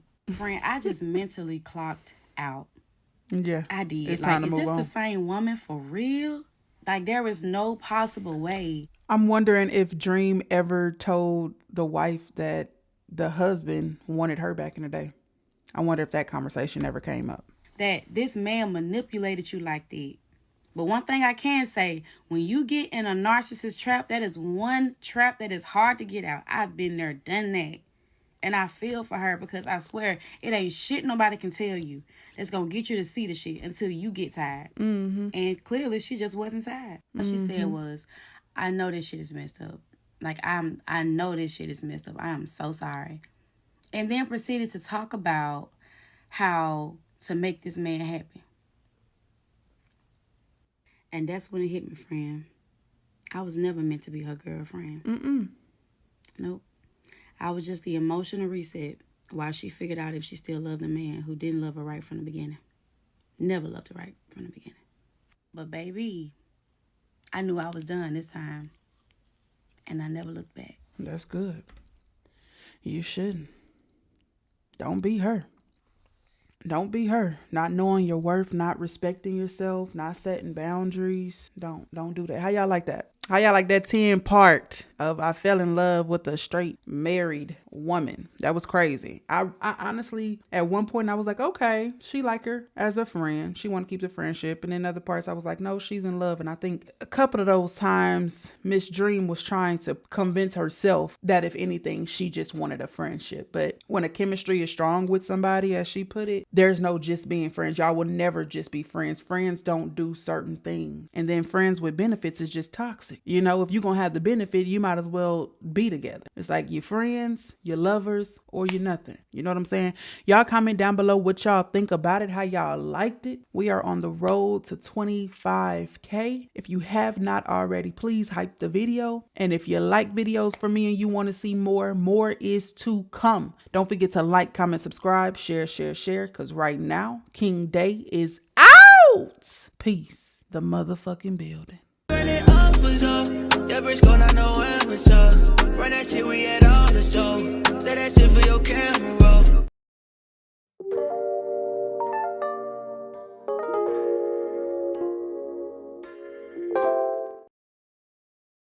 What up, QC crew? King Day is in the mother building. Burn it up was up. Yeah, BRISKO, not know when was up. Run that shit, we had all the show. Say that shit for your camera. Warning. Everything said in this video and on this platform is strictly my opinion and all alleged. Here, we speak about hot topics on YouTube and other social media platforms for entertainment and conversational purposes only. Viewer discretion is advised. What it do? It is your homie King Day here in King's Corner, and I am back with another reaction video for you. Now look, what up y'all? We are back with another reaction video. Today we're reacting to, I want to say their name is TJ, okay? And TJ is a trans man from Memphis. And TJ is letting us know why he left his ex for a dude, okay? We're gonna go ahead and get into it. It's a little LGBT, all right? Look, I ain't gonna hold you no longer. I never do. If you mess with me like I mess with you, you know what to do. Hit that subscribe button, like, comment, share. We're gonna get straight into this video. Let's get it. Let go. I'm at work, I'm bored, my ex keep me off. So I'm gonna give y'all a quick story time on why, or what I'm gonna title this. Me leaving my ex-girlfriend for a dude. Why I did it, the circumstances around it. That's right. Since she wanna keep bothering me, getting her family involved, telling everybody false narratives. So I feel like TikTok is gonna be the place for me to tell my side of the story, because baby, I'm not gonna call your family numbers and clear up anything. We're going to lay it out for everyone to see, because that's just the kind of guy I am. Okay. So I'm gonna do like no cuts, no editing, because I really don't even know shit about these TikToks. I just know that like she's gonna see it, her mom and them gonna see it. So it's like, it's really not for like y'all, it's really for them. So I'm gonna go way back. Me and this girl, we're gonna name her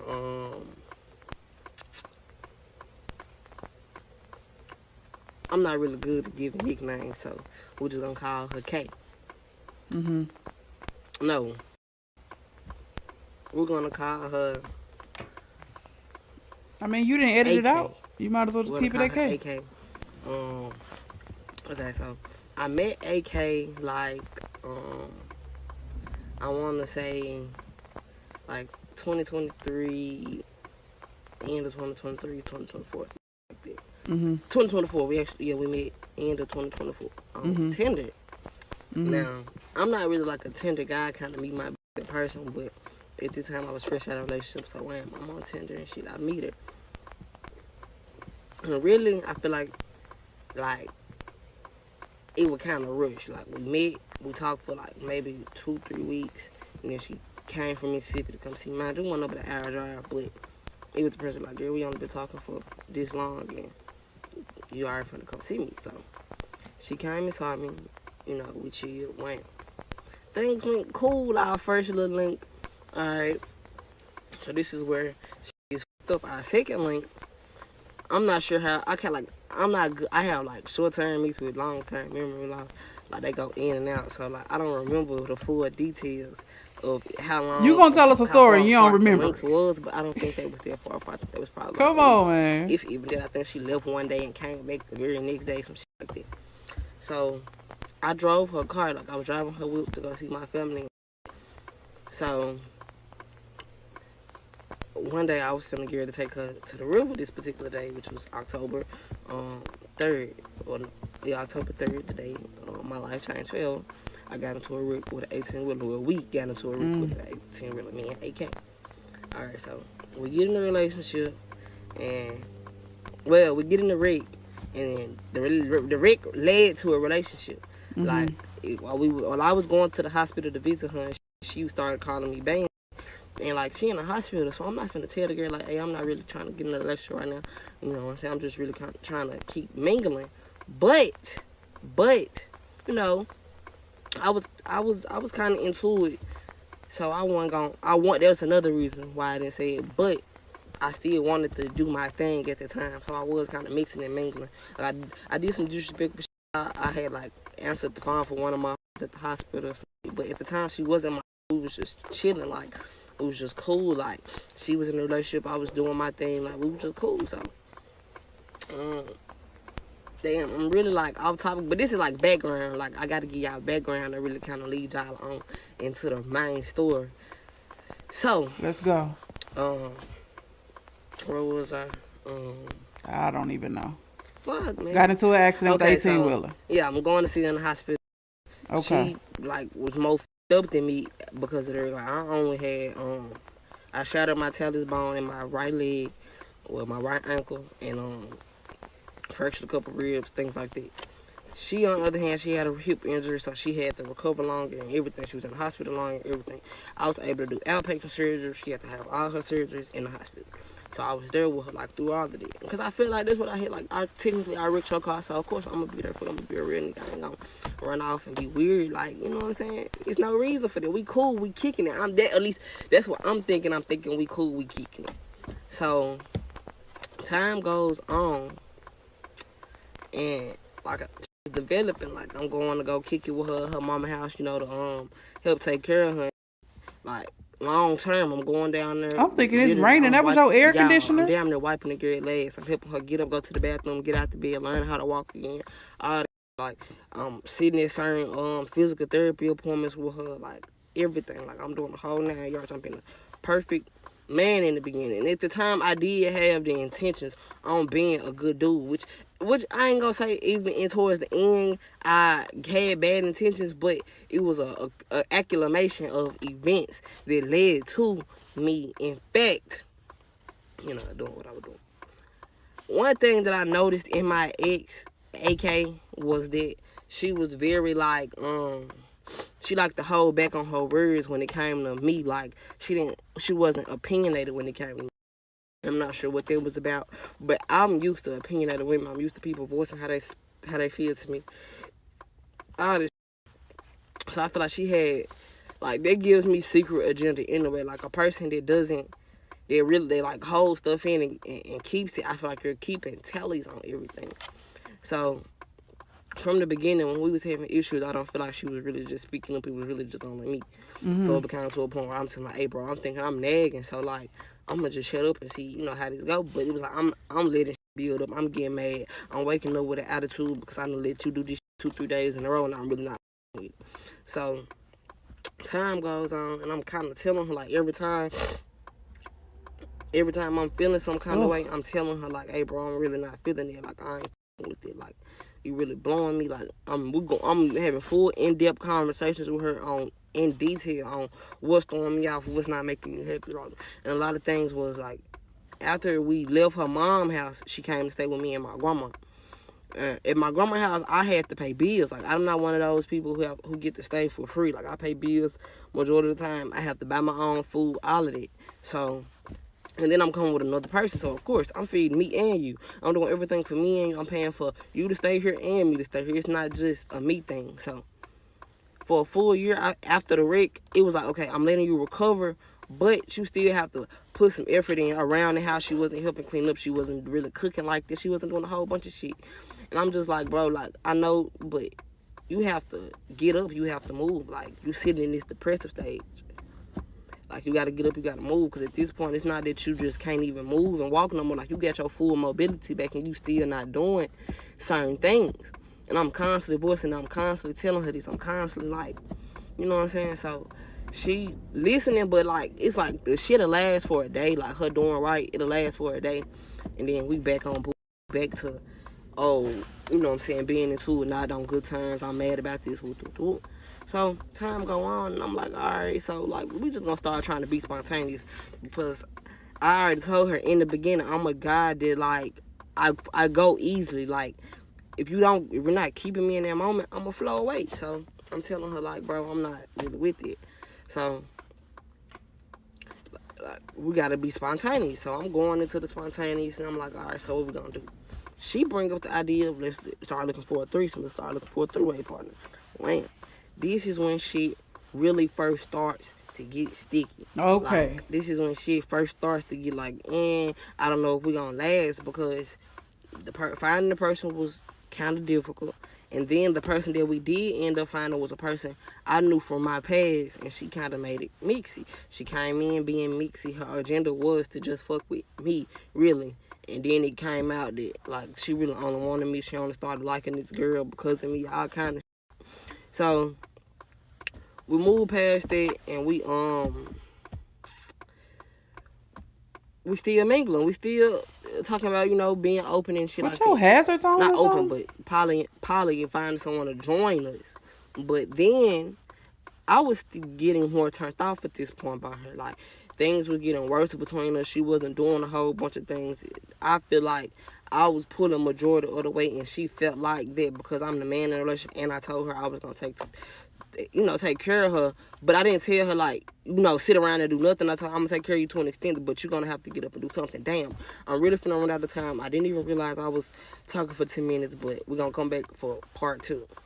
All right. How y'all feel about that? Somebody tell you, hey, I'm gonna take care of you. I'm gonna make sure you straight. What you do? Me personally, right? I feel like if I tell you I'm gonna take care of you, I'm gonna take care of the bills, I'm gonna take care of all the responsibilities, you don't gotta worry about nothing. I mean that. I mean that from the bottom of my heart. I'm not looking at what you do. I'm not looking at if you out doing something extra to help me. I'm not worried about that, because the moment I put that responsibility up on myself to take care of you, I'm going to make sure it happens by any means necessary. However, I can say I am a bit turned on, a bit turned on by a person who still want to get it for themselves. I want you to have your money and my money, baby. You know what I'm saying? Like, if I say I'm going to take care of you, I still want you to have some motion. Not just in case I fall behind, not just in case I fall short, not so you could take me out sometime. No, I just want you to have your own back too. It's something about a woman that's still gonna make sure she get her own even when she don't have to. But I'm not watching your pocket. I'm not watching what you getting. I'm not watching how you can help me. I don't need the help. I just like to see that you got a little oomph about yourself. Totally different scenario and situation when kids get involved. Now, if you have kids and you tell your person, you know, don't worry about nothing, I'm taking care of everything, and they're a full-time parent, like, you go out and get it, whether you working, you know, a traditional job, whether you do your own business, you got your own little storefront, you do consecration, whatever the case may be, you go out and work and get the money and bring the money home. If your partner, the person you told you ain't got to worry about nothing, is a full-time parent and they don't have that time to go do, you know, something to get some extra money on, that's the exception there. Because being a parent full time is hard. I ain't gonna say single, but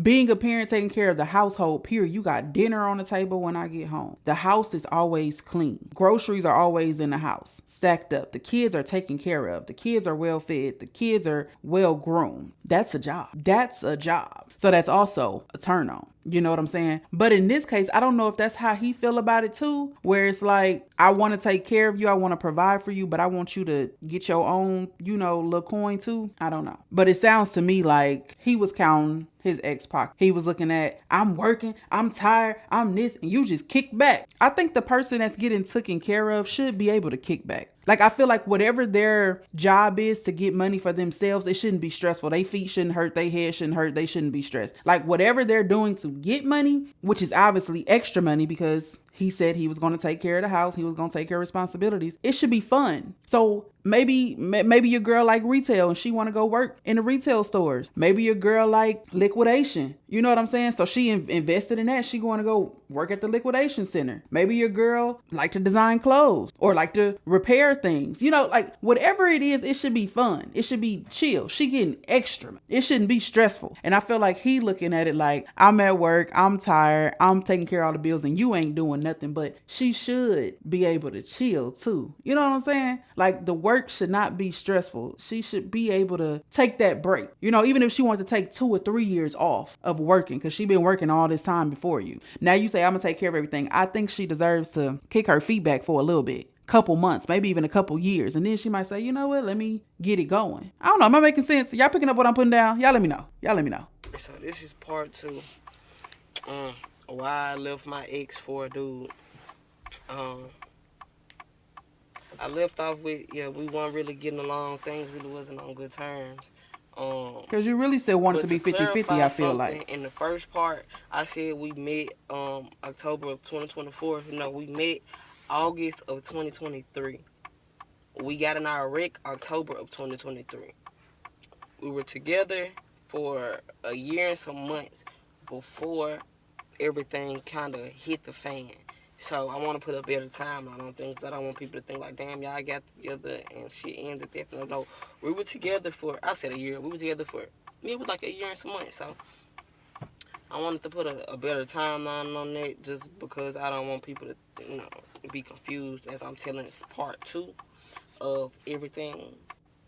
So after the failed threesome, I'm like, we kind of chilling on looking for another person. I'm like, we don't really even need another person. We can just chill out. And plus, shit ain't even going good between us, so let's not even. But things was not getting better. She was working at the time of all of this going on. But with her working, she was, like, she still was not picking up the weight. Like, she wasn't picking up the weight to help me.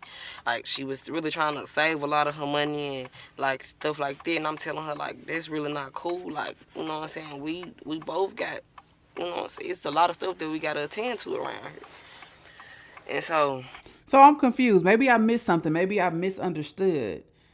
When you tell somebody you're going to take care of responsibilities, that's what it is. It ain't no such thing as work. You ain't pulling enough weight. It shouldn't be no weight to be pulled. If you taking care of responsibilities, if you the man of the house and you going to make sure the house is straight, that's all on you. The moment you say that's what you want to do, that's what you're going to do, it's all on you. Now, granted, yeah, when you with somebody, if something was to happen, if things were to happen, if your emotions slowed down a little bit or an unexpected situation came about and you needed some help and your partner had it to help you, I would think that your partner would want to help you. You've been looking out for the house all this time and something unfortunate came about. But just to be looking at the pocket saying you ain't pulling the same amount of slack, like this is 50-50, this, you ain't taking care of nothing. You don't have a responsibility. I'm just saying. Y'all let me know. Oh, snap. Time going on, and I finally bring up, like, hey, I want to be in an open relationship. You know, I really feel like that we need to be more spontaneous. And on top of, I'm young and I want to experience new things. Because I just wanted the open relationship because I do know I'm attracted to gay males. And I wanted to, get with one. Like, I wanted to be with one and I wanted to be with her at the same time. Like, I wanted to be able to do both of them things. Like, if you're going to give me 2 women, why not? But I wanted to have them separately. So I feel like that's where the problem came in for her when I wanted to do it apart from her. But there was going to be more enjoying for me. But I met, we're going to call him, we're going to call him Molly. I met Molly on my birthday. He texted me on on Facebook, sliding into my story, telling me happy birthday and things like that. We talked for a little minute, and then I presented him to to AK. I presented him to AK, and she was telling me, yeah, go for it. I think it'll be a good idea. Yeah, I feel like you should talk to him. Yeah. She was for it at first. And I guess I started spending too much time away from home, and it became a problem. So she went through my phone, and she seen a conversation where we had, and he called her out her name, and it became an issue. She said she didn't like him no more.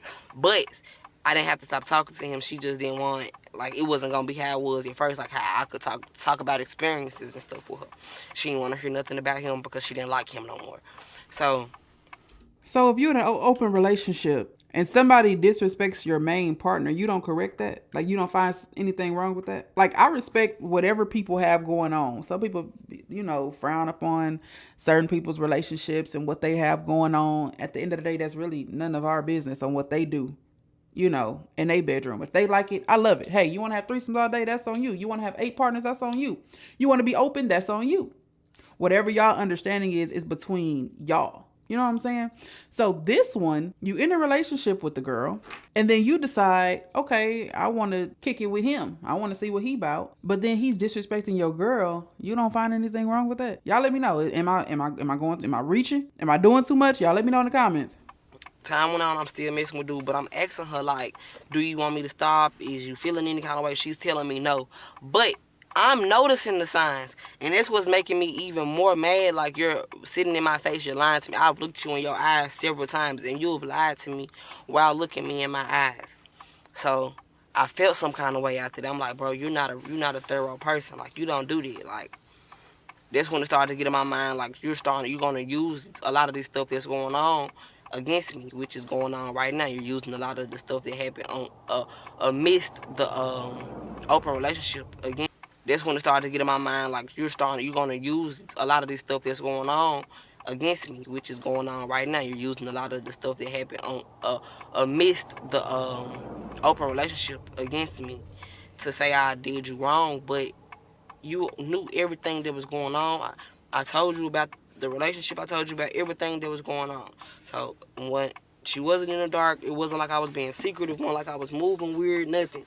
Like, when I was going to go see him, I was telling her, like, wham. So it just came a point where I was over her expecting a lot out of me.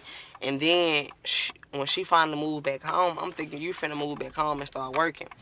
She moved back home. She came home for her birthday, and she put her whole birthday on me.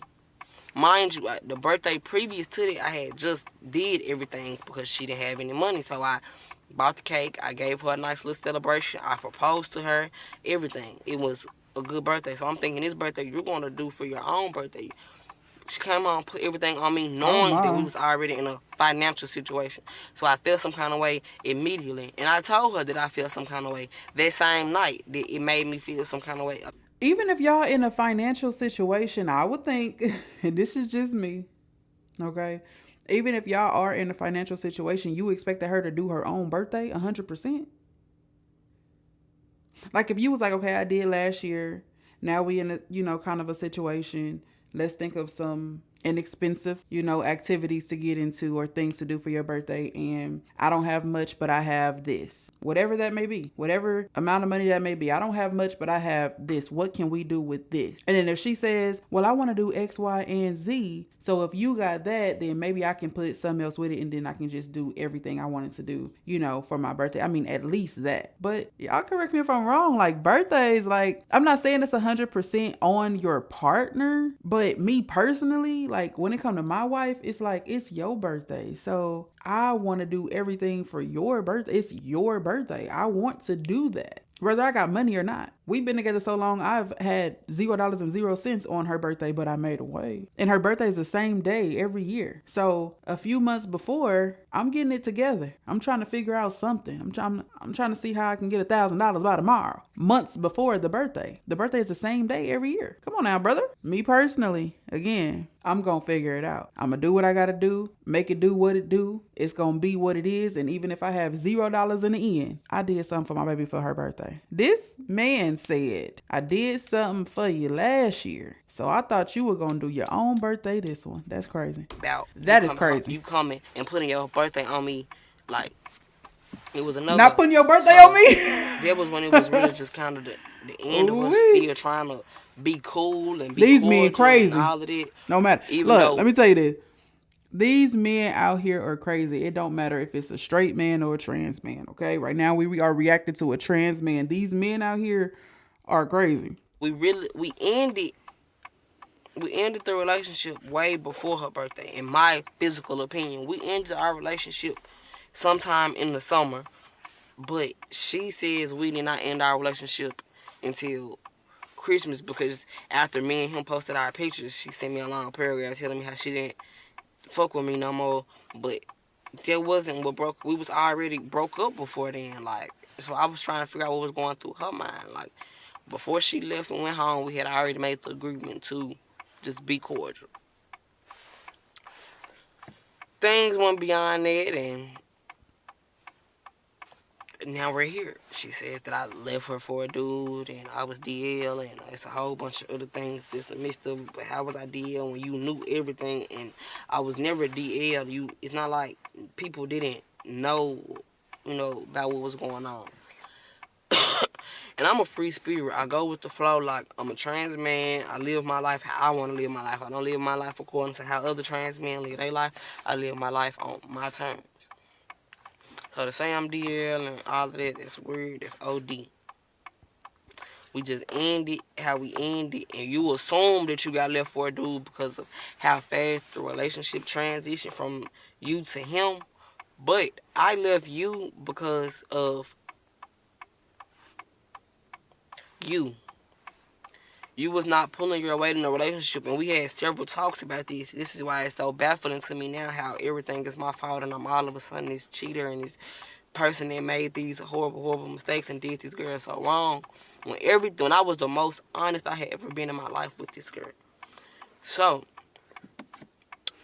I said all that to say, like, this is why I left my ex for a dude. Alright, so this is part 2.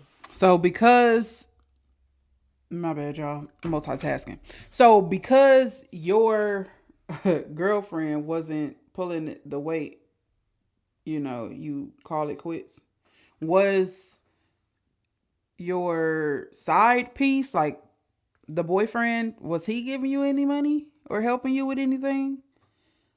Like, cause I'm kind of confused. Like, Did the relationship end because you wanted to be with that man? Or did the relationship end because your partner wasn't pulling weight and you felt like you could do bad all by yourself? Although you were supposed to be taking care of the house. It's one more part. Hopefully it ties it all together. He was pretty much talking about how his ex-girlfriend's family seen that he was making some type of post on social media, and they went back and reported to AK, and then AK started telling everybody, you know, details of the relationship. So that's why he actually came out with telling his story. Also gave a little bit of backstory about going to Atlanta for his birthday, and then when he went to Atlanta, then Rashad, which is the current boyfriend of his, Rashad met him in Atlanta, and they pretty much kicked it off since then. They were sneaking and geeking for about 6-7 months, something like that.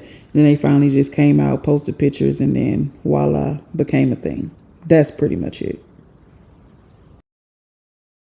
And for those of you who want to see what Rashad looks like, which is TJ's current boyfriend, here he is. Here is Rashad. So that's TJ and Rashad. I got it muted, copyright music, of course. But Rashad goes by Molly. Rashad goes by Molly, actually. So that's them. What y'all think about the story time itself? Y'all let me know what y'all think about it.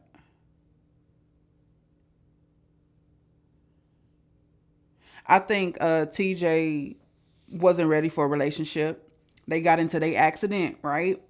TJ and the ex-girlfriend got into an accident. TJ was feeling bad. The girl was feeling bad. TJ had to help, you know, nurse the girl back to health, help the girl walk again and everything. Now, I don't know who was the cause of the accident, who was the driver. I think a lot of that is important in the story. And TJ probably felt bad.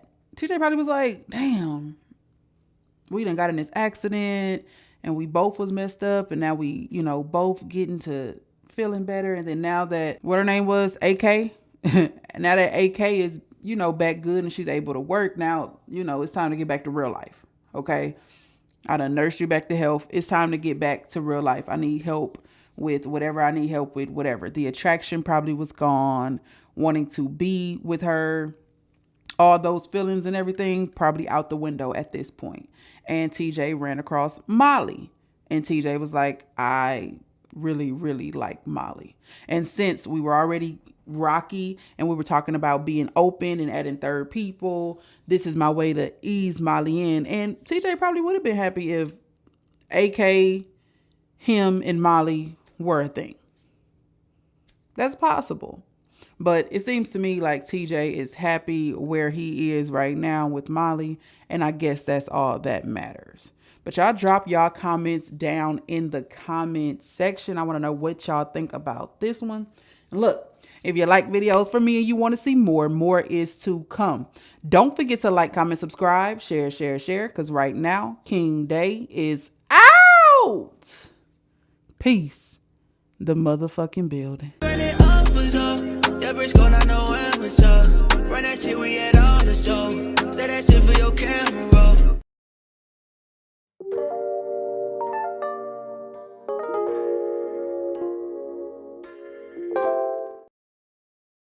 What up, QC crew? King Day is in the mother building. Burn it up was up. Yeah, BRISKO, not know when was up. Run that shit, we had all the show. Say that shit for your camera. Warning.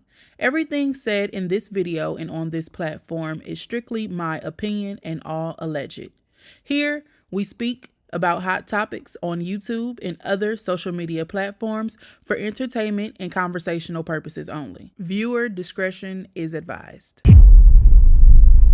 What it do? It is your homie King Day here in King's Corner, and I am back with another video for you.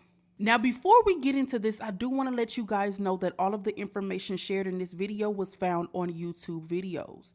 The YouTube videos will be linked down below so you guys can check out the full video entirely by yourself on your own time. If for any reason you see a title down below, but you do not see a link next to it, that means you will have to go find this information on your own. The link is not down below because the creator does not like free promotion from me. Now, if you have been on YouTube for the past 8, 6, 7, 5 years and you watch a lot of lesbian content, I'm sure you have came across the channel Lily and Grams. What up to our true youngin' gang? It's me, Grams Youngin. And your girl Lily, yours truly. And we're back with another banger!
They say, what happened to that channel? Let alone, what happened to the relationship? If you have not been keeping up with the latest drama that's been going on for the past 2 to 3 years, I am here to give you the backstory.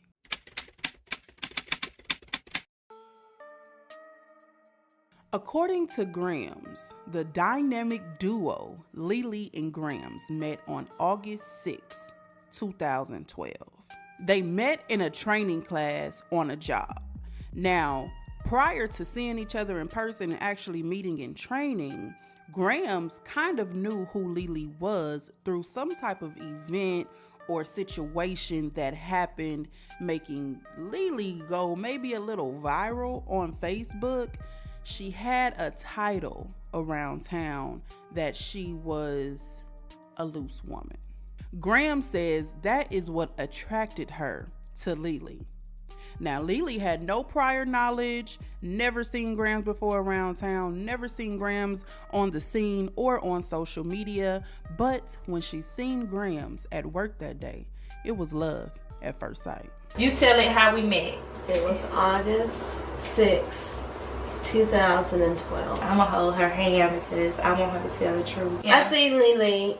I knew Lily from Facebook because Lily had pulled some old extra shit. It was like 2 years prior to that. I had seen my brother shared a picture that Lily was in. I didn't even know her like that. But she had wore some extravagant shit. The whole Chattanooga was commenting. So I learned Lily, what Lily looked like from Facebook. Yeah. And when I seen her in person, I was asking my homegirl, like, yo, what you know about Lily? Because I was plotting from the beginning. I wanted to see some shit. And they was like, I heard she bisexual, da-da-da-da. You know, the rumors came. And I'll tell the truth. She was like, I heard she a hoe.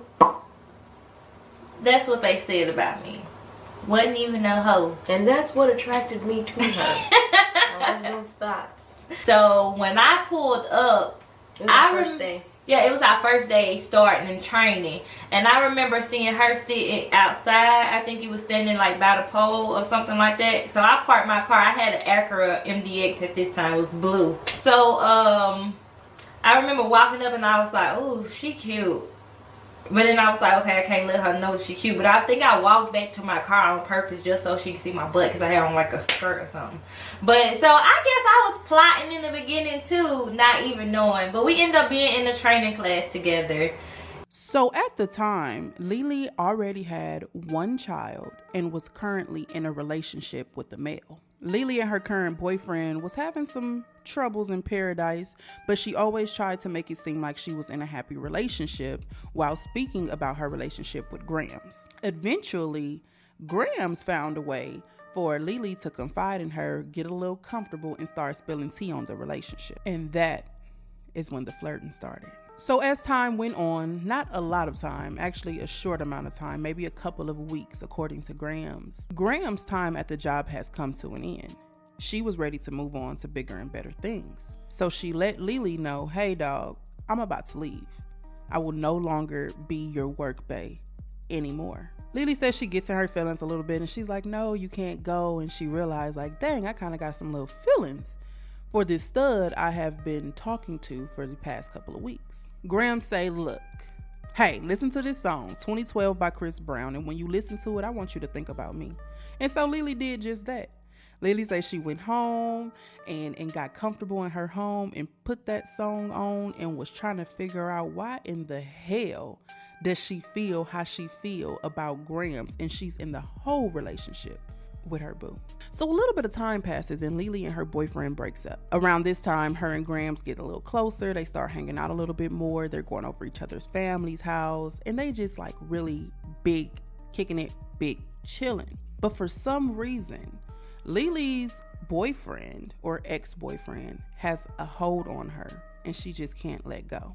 So she goes back and forth a little bit for a little bit of time, plays with Grams, plays with the boyfriend, plays with Grams, plays with the boyfriend. But you know, playing with Grams will never have you in a situation where you can become pregnant, but playing with your boyfriend can. And that is how her second child came about. So after going back and forth between Grams and the ex-boyfriend, Lily ends up pregnant. Okay. Once she ends up pregnant, she says, hey, I think I want to try to make this work with my baby father. What we got going on, it got to come to an end. Grams is like, cool, figure out what you want. Go ahead, get out my face. Get out my space. You said she had one kid, so she has more now? Yeah, she has 2. While she was with you? Yeah. Like y'all While planned we was it? talking, no. She had 2 additional kids or one additional kid? One additional kid. While y'all were together? Yeah. She cheated while on we you? was talking. While y'all were talking? She didn't cheat. No. I allowed her to go figure out if she wanted to be with her boyfriend at the time, who now is her baby daddy. And then when she came back, she was pregnant. And then she was pregnant, and then after she had him, and she tried to make it work with him, and like see if she wanted to do the play the house thing, right. And it didn't work. Out. I'm like, okay, I'm ready. So it was 2 kids. She got 2 kids. Okay, got you. That relationship with the baby daddy fails, and the start of Lily and Grams began. And another woman that could take your spotlight.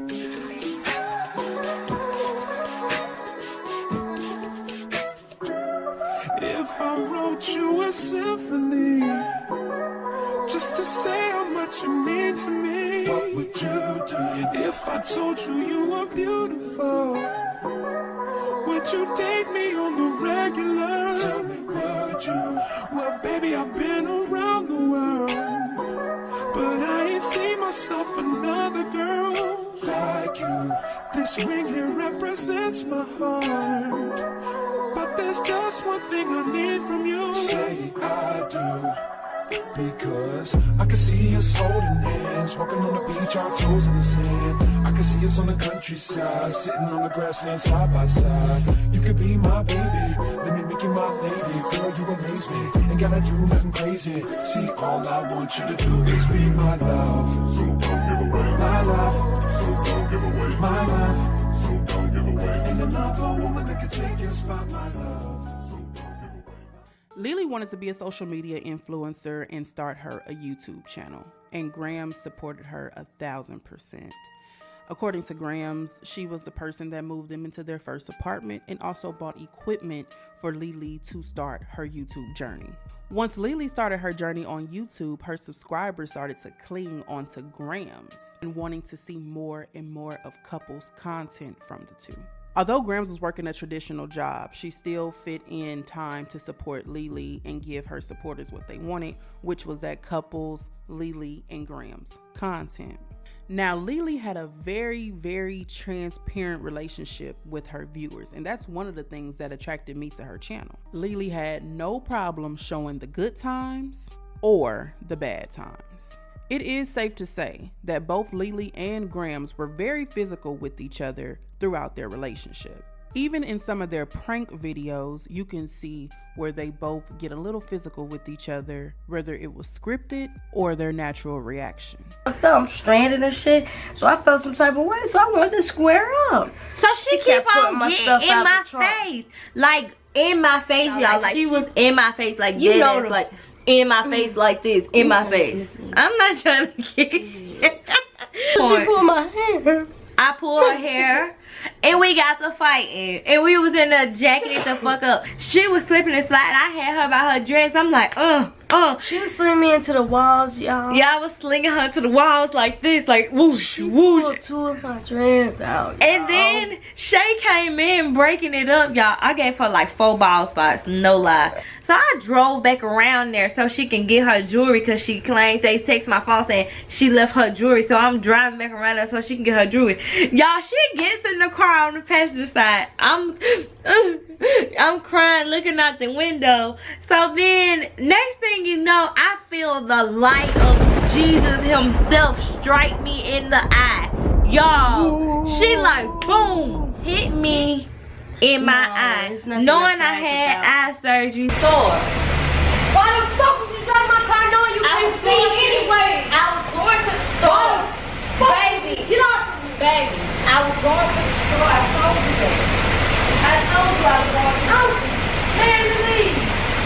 Why the fuck would you be driving me? That stupid ass.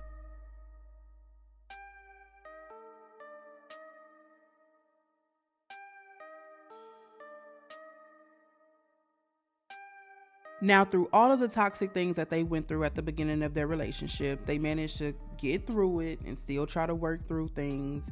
And they actually started to level up in their lives. As they worked out their differences, they were able to get their finances together, get their credit score up, and get them some nice things that they wanted to enjoy. They were able to get a house, 2 brand new cars, get their teeth done, and Lily was able to get a BBL. Even though it seemed like things were moving in a positive direction, they still seemed to have breakups and makeups, and subscribers started to catch on to the toxic patterns of their relationship. Things took a turn for the better. On May 3rd of 2020, Lily and Grams uploaded the video of Grams proposing to Lily. From that point, everything seemed to be going good. They were uploading more positive couple content, more love showing to each other, more passion for the relationship was being shown. Everything seemed so sincere and genuine. It seemed like they finally figured out what they wanted out of life and what they wanted out of each other and was moving in the right direction. Things were moving smooth. Grams opened up her business. She had a storefront. She was on the news with it. Everything was just going good. And then boom, content started to slow down. There was a random old video that got uploaded on the channel from Grams' fashion show.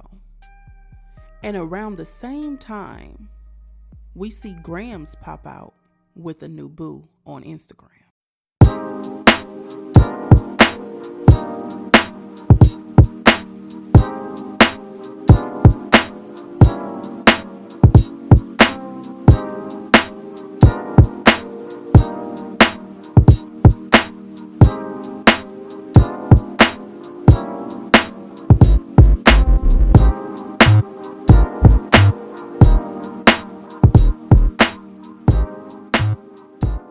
So now this had their subscribers going crazy because they were wondering, where is the new content and who is this new boo and why are they getting old footage on the YouTube channel?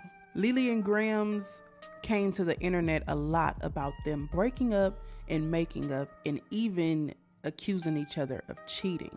But they've never come to the internet with a new love interest. So at that moment, the subscribers knew that was the end of Lily and Grams. In July of 2021, Lily comes on the channel and spills the tea about the breakup. She says in the video that she already had a feeling that Grams was talking to other people and that Grams actually admitted to speaking to another young lady, but she would not reveal who she was or give any details until the young lady got some cosmetic things done, like her teeth, and just got herself together. Y'all know that me and Grams are broken up. We not together. We're not gonna be together. And it is what it is with that. We have been broken up since April the 28th or 29th or something like that. That was when I told her she had to leave from the house, and she has been gone from the house ever since. And ever since she left, she's been with the girl that she's with right now. She started talking to this girl back in March, the beginning of March. She left our house. She said she was going down to a day party with her best friend down in Atlanta. Ended up supposed to come right back home. She ended up staying, and we ended up getting into it. She ended up staying another day. Whole time, she had to be down there with the girl that she's talking to now because I was feeling it. My intuition was telling me. And I was just trying to deny it. And you telling me that it was this, but I could feel that it was one person holding on. Like I felt like this person was like purposely manifesting her. Like I could feel it. And I just kept asking about this particular person. Like, who is this person? Who is she? What's her name? Who is she? What she look like? Please, just tell me something. And she was like, no, y'all know she's silly. No. She wouldn't tell me because, kind of find out, well, it ain't no kind of find out. She wouldn't tell me because she felt like the girl wasn't up to par. She felt like, oh, once the girl get her teeth done, then she'll tell me. Or once the girl get her body done, that's what she said, then she'll tell me who she is. Like, no. Apparently, this motherfucker got something, so just tell me. You know what I'm saying? Lily then goes and finds her someone else to spend some quality time with and let some time pass, enjoy her life, and have a little bit of fun. They even start to create content on YouTube and TikTok. At this time, Grams is still staying silent on the actual details of the breakup, but there is some toxic things going on between Lily, Grams, and both of the new boos. Y'all tell Grams to come see me, fool. How the fuck you laid up with a bitch and you be calling your ex-fiance hoe? Pick a side, my nigga. And Avery, bitch, you dumb. How the fuck you gonna keep getting on the internet talking about these hoes and letting your nigga talk about they ex? I hate your hat. I hate you. You lame as fuck. I hate your Look at hat. your work, fam. I hate your hat. You lame as fuck. Talk to me. Y'all see that shit, bro? Avery has no car. Y'all live in the project. It looked like a project. That girl, you better go get a cleanse. Because if I ain't never seen a spell, that's a motherfucking spell. If I ain't seen one, that's a motherfucking spell. She better go get her motherfucking feet cleansed. Trust me, this gap is what got my man here. Okay? Both gaps. And that move, them see. Looks ain't everything. It's the heart. It's the mind. My feet. It's the way I move. It's the bag that I got. It ain't all about looks, boo. Remember that. Because if it was about looks, she would be home. She wouldn't be here in my home. So remember that. The drama had got so bad that allegedly Grams broke into Lily's home and egged Lily's boo's car. How the fuck are That's you how motherfuckers die. engaged? How you engaged and you pulling up at your ex house, running through the house? I have not said nothing to her. I ain't talked to her. I have not seen her. I ain't did nothing. I should not even be on her mind. Gosh. She This pussy. car has like a whole pack of fucking eggs on it. They irks the fuck off, drives off. They egg B car. That noise that I was. She ain't no way she gotta know that I motherfucker don't don't have love no eggs in my house. They came here with eggs. So I guess the plan was to egg me or my house or my car or something. Cause I ain't even got no eggs. I haven't been here. So of course the drama continues and time goes on. Graham starts to slowly but surely tell her side of the story, bit by bit. She's trying to make it clear to the world that she did not cheat on Lily and that she is not a cheater. Both Lily and Graham said some pretty hurtful things about each other in the process. Some stuff, in my opinion, just can't be taken back. The drama between Lily's and Graham's new boo started to increase within their personal relationships. So Graham's becomes single, and Lily is still in a situationship with her new boo. Graham's finally comes out and admits that she did cheat on Lily after saying for years that she didn't. And it seems like all of the drama between Lily and Graham's was starting to decrease. Or so we thought. I moved out in the middle of April because we ended up going to Turkey. And when we went to Turkey, she was busting it open. And I was saying, oh no, oh Lily, don't fight me. First of all, how's y'all Please don't fight me. Oh, Lily, don't how y'all eating coochie with getting y'all teeth done? Well, she was the one. I'm there for cosmetic only. I done already had mine done. I just wanted to get fangs at it. They done sharpened my shit. Okay. So this is April. Avery is March. It's the visual. Yeah, Avery knew I was going to Turkey. So this is March. So while Avery was there, you went to Turkey. Lily, April. So technically, you were overlapping talking to both of them at the same time. I had to adjust. I had to wing off. Did they know You know this? how when a baby is stuck on a nipple, I had to wing off the nipple. Lily didn't know this, but did Avery? No, Lily knew I was talking to somebody. She just didn't know her name. Okay. She didn't know who she was. Okay. And she was on my ass every day. Like, tell me who the bitch is. Okay. No. I don't know what she's telling y'all, so I don't know. I know all the times they chill. I know I've seen messages. Yes, they was talking. I've seen it all. I've seen it all. I knew it before it even happened. In the summer of 2023, Lily and Graham's began to see each other again offline. Now, there was mixed stories on if they were going to fix their relationship and work things out. There were messages shown from both parties about building a relationship, but Graham's always denied wanting to pursue a relationship with Lily again. What up to my true youngin' gang? It's me, Grams Youngin, and Lily checking in, and we're back with another banger 2023 edition. Why you gotta get me looking a mess? What up to my true youngin' gang? It's me, Lily, Grams, and Lily. So after the cat was out of the bag and everything was exposed, Graham's made sure she came to the internet to let everybody know she does not want a relationship out of Lily or anyone else. So, where are they now? Lily is currently still involved with her boo. They have not made things official publicly. Both Lily and Graham's are expressing the fact that they are on a healthy healing journey. As of today, they are both single, and the channel is no longer Lily and Graham's.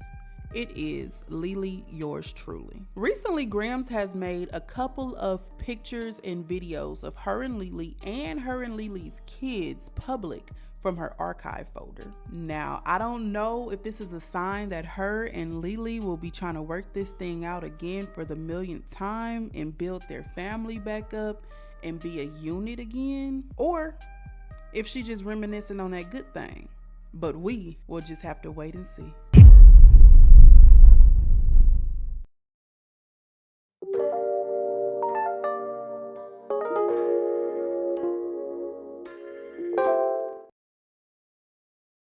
Not only did you cheat, you cheated, right? That's enough. That's enough for a little heartache. But then you cheated with a dude, strike two. Then you cheated unprotected, okay? Before we even get to the baby, you cheated unprotected. And we still laying? He in that, then I'm in that? No, sir. You cheated. You cheated with a man. You cheated without using protection. And now you finna lay an egg. Oh, and then you still laying with me. You laying with him and you laying with me. You laying with him raw. You laying with me raw. Oh, what up, QC crew? King Day is in the mother building. Run it up for sure. JBRISKO, not no amateur. Run that shit, we at all the show. Say that shit for your camera. Warning. Everything said in this video and on this platform is strictly my opinion and all alleged. Here, we speak about hot topics on YouTube and other social media platforms for entertainment and conversational purposes only. Viewer discretion is advised. What it do, do? What it do? It is your homie King Day here in King's Corner, and I am back with another reaction video for you. Now look, what up y'all? We are back with another reaction video. Today we got a little bit of LGBT. All right. It looks like a couple of days ago, something that everyone has been waiting on, looking for, wondering about was exposed. All right. So now, if you don't know, a couple months ago, Fabo and India broke it off. They had been together for, a couple years, high school sweethearts, whatever. And things started to go left and they called it quits. Now, I do remember at one point they were broken up and then they got back together for a slight moment and then they broke up again. Or maybe they didn't get back together. They were just trying to figure things out. But at one point, they weren't seen by each other. They was like, don't mention me. If you don't see me with the person, don't ask me about the person. Then you kind of seen them together for a little bit. And then after that, it was no more. Now, I remember when the breakup first happened, Fabo started to move what it looked like as funny, right? And a lot of people was disagreeing with how she was moving. She was outside. She was in the club. She was around a lot of women. She was doing her own thing. While India was at home saying like, how can I get my girl back? And I want my girl back. The picture was painted as if maybe Fabo did something and she just wilding out, but India was willing to stick it through and keep the relationship going. However, no one spoke on what actually happened with the breakup between Fabo and India. Y'all, the other day, everything came out. Now, I was holding off a little bit just to see if something new will come about because it's still pretty fresh. All this happened maybe 4 or 5 days ago, so I wanted to make sure we had just about concluded the situation before we came and reacted to it, because y'all know this could be an ongoing thing, but I think we pretty safe to go ahead and get into the video. I pretty much got all the clips from the whole situation, the whole kaboom, the whole shebang that happened the other day, so we gonna sit here and we gonna react to it. Now, this may be a super long video. I'm gonna try my hardest not to do a part 1 and a part 2. So whether you know who Fabo is or you don't know who Fabo is, if you like LGBT, you gonna want to stick around to get a sip of this. All right. So look, I ain't gonna hold you no longer. I never do. If you mess with me like I mess with you, you know what to do. Hit that subscribe button, like, comment, share. We're gonna get straight into this video. Let's get it. Let go. I know you him. Why he at me? I don't know. Oh, you know. You motherfucking know, bitch. On God, you know. You talking about? Oh. Coming in hot, huh? But this what y'all want, though. And that's what they want. And I'm gonna give them a show. If they want a show, let's have a show. Y'all want a show? Let's do it. Let's do it. Let's do it. Let's do it. Let's motherfucking do it. Because I asked y'all, I swear to God, on my granddaddy, I said, leave me alone. I said, leave me alone. I'm trying to heal. Leave me alone. This blocks me. Okay. Adds me back.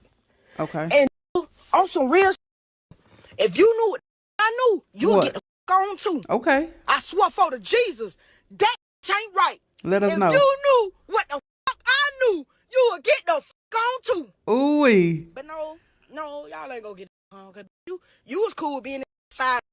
You were cool being this side. Okay, so I'm thinking she was just saying like, you see this is a live, so we started not necessarily in the middle, but we started after she done already went off. I'm thinking she was telling us if we knew what she knew, we wouldn't want to mess with India. But she talking to obviously the dudes. And am I the only one that thought India was a lesbian? I'm sorry. She's talking to the dudes that India been messing. Ooh. Like that right there. So you ain't gonna get the home. But I'm gonna tell you on some real, bro. If you knew what the fuck I knew, your ass a slide too. You know, I've been doing you a motherfucking favor. I've been doing you a motherfucking favor. Bitch, I could have been went back. Could have been had that all that. Do you want to go back? I'm talking about a week ago. Man, because I said I'm done holding tongue. Not a week ago. Not a week. Hold on. Hold on, Fabo. I thought your knees was a little stronger than that, my boy. Hold on, bruh. A week ago? Fabo, you were dealing with her a week ago? Well, my uncle died. Of course, hit me up. She knew how cool tight me and my uncle was. And hit me up. What'd she say? Shit. Man, listen, bro. What'd she say? If you knew what the fuck I knew, and it's standing out there lying in my mother, lying to you, that standing out there lying to you, Man, I'ma tell you the fucking truth. Ain't no need you trying to be mad at me. You be mad at that. You be mad at that. I'm telling you. Boy. Alright.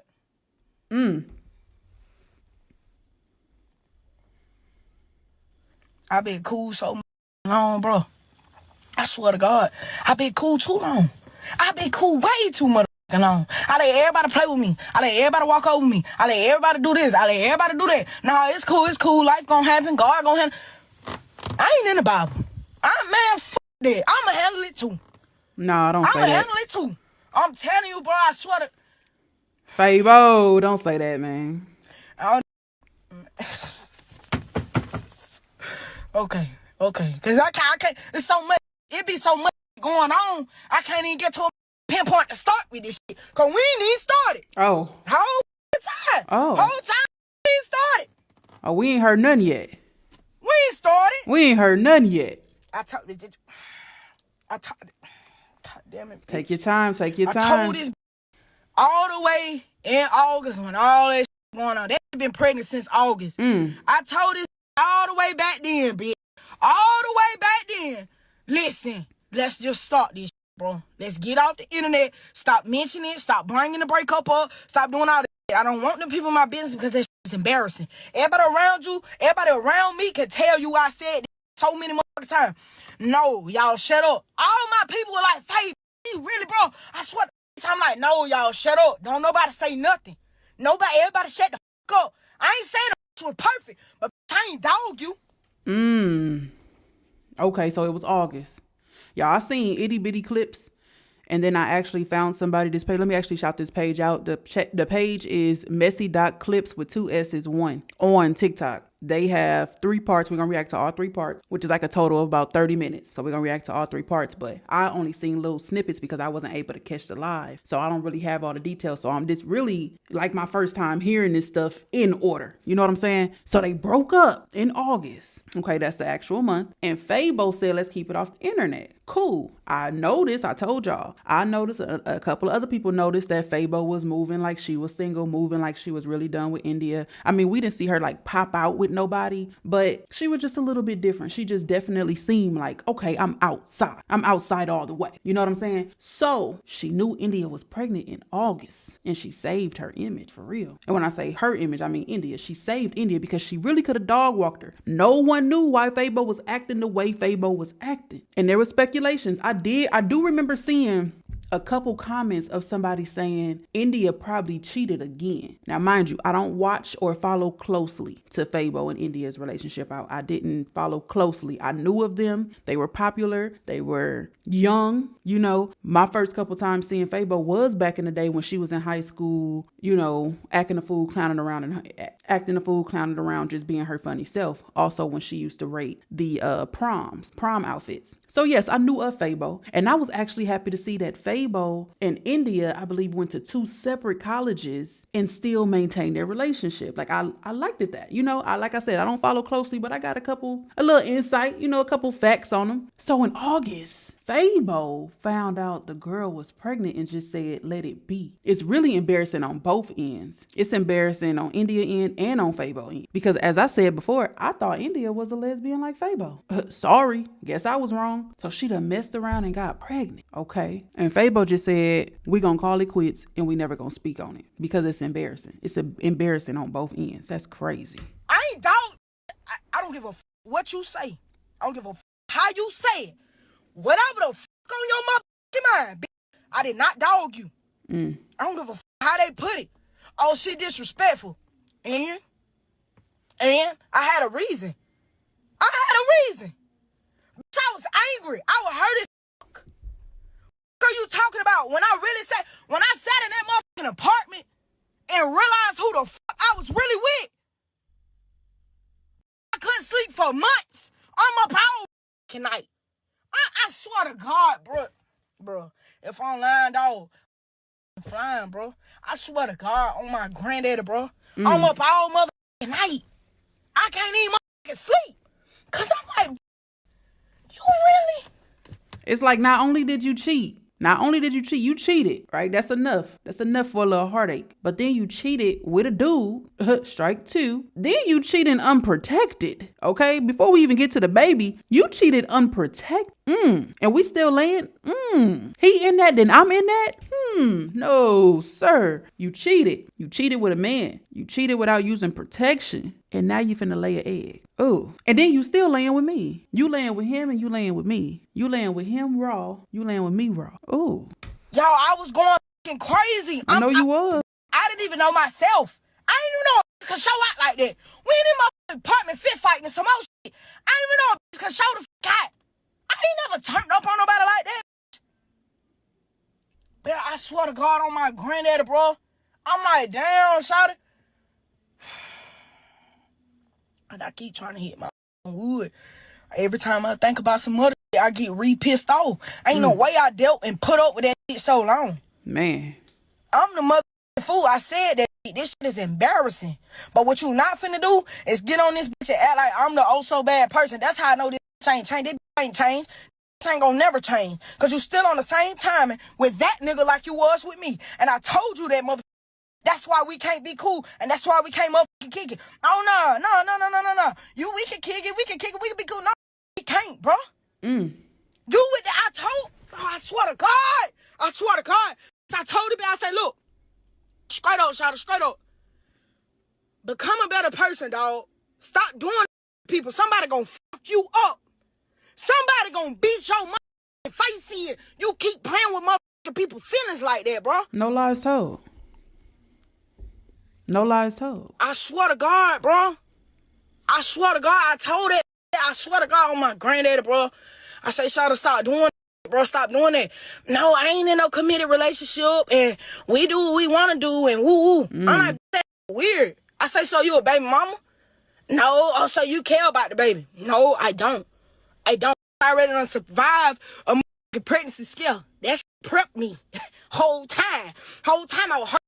Man, whole time prep me. And that pregnancy scare was from another nigga. So Tua. I ain't gonna name drop, cause he got that's what I will hold out. Because I don't even like to bring innocent people into this shit, cause this my you feel me? I'm not gonna name drop cause he got a bitch. But girl, let me tell you, when I say that nigga be do the out of he. I get to putting timelines together. That ain't even what we here for. We ain't. Y'all correct me if I'm wrong. Did I hear that right? So India cheated another time prior to the situation in August. She cheated another time and thought she was pregnant. Pregnancy scare. Okay. She thought she was pregnant, wasn't pregnant, or just knew it was a possibility, but wasn't pregnant. What? See, we didn't even know about that. And when did this even happen? Like I said, Fable in India just graduated high school a couple years ago. So how many times the girl done been pregnant since high school? But she was in a somewhat of what I thought was a lesbian relationship. Oh, too deep for me. We ain't gotta talk about that. But girl, let me tell you, you was a strong ass mother soldier, sister. Cause girl, any mother way, I told you then, look, dog, stop doing that to people. That ain't cool. You just need to be single. Oh, I can't be alone. And so she just cheat on everybody she with, allegedly. You got a problem. Bitch. You got a problem. And I ain't saying like I was perfect, bro, because I wasn't. I had my own problems. But, bro, I swear to God on my granddaddy, bro, I ain't dog you. I love that with all my heart. I didn't dog that bitch. Man, when we moved to Charlotte, bro, that's when I really know. That's when I knew this shit ain't gonna work. I can't believe that's who I'm with. I can't believe this shit. Bitch. We moved in that motherfucking apartment. And I'm gonna tell y'all how this shit went. Let us know. I don't give a fuck. Bitch, I had to know. It was some shit in my soul I just couldn't let go. That happened in 2020 motherfucking 3, bitch. Okay. In 2023 when we went to college. And that situation right there. And when we moved on from that situation, bitch. Okay, when we moved on from that situation, I told y'all that, look, excuse me. I'm willing to work this shit out with you. I just need the truth. I already got trust issues. I got bad ass trust issues. I'm talking about that shit is so motherfucking bad. I don't trust shit. I don't trust shit. But I was trusting that bitch. I trusted you way before she even came along. But I was trusting that bitch. Hit the wood. I'm about to. Hold on. Give me a second. Shut up. Everybody, hold on. Yeah, hold on.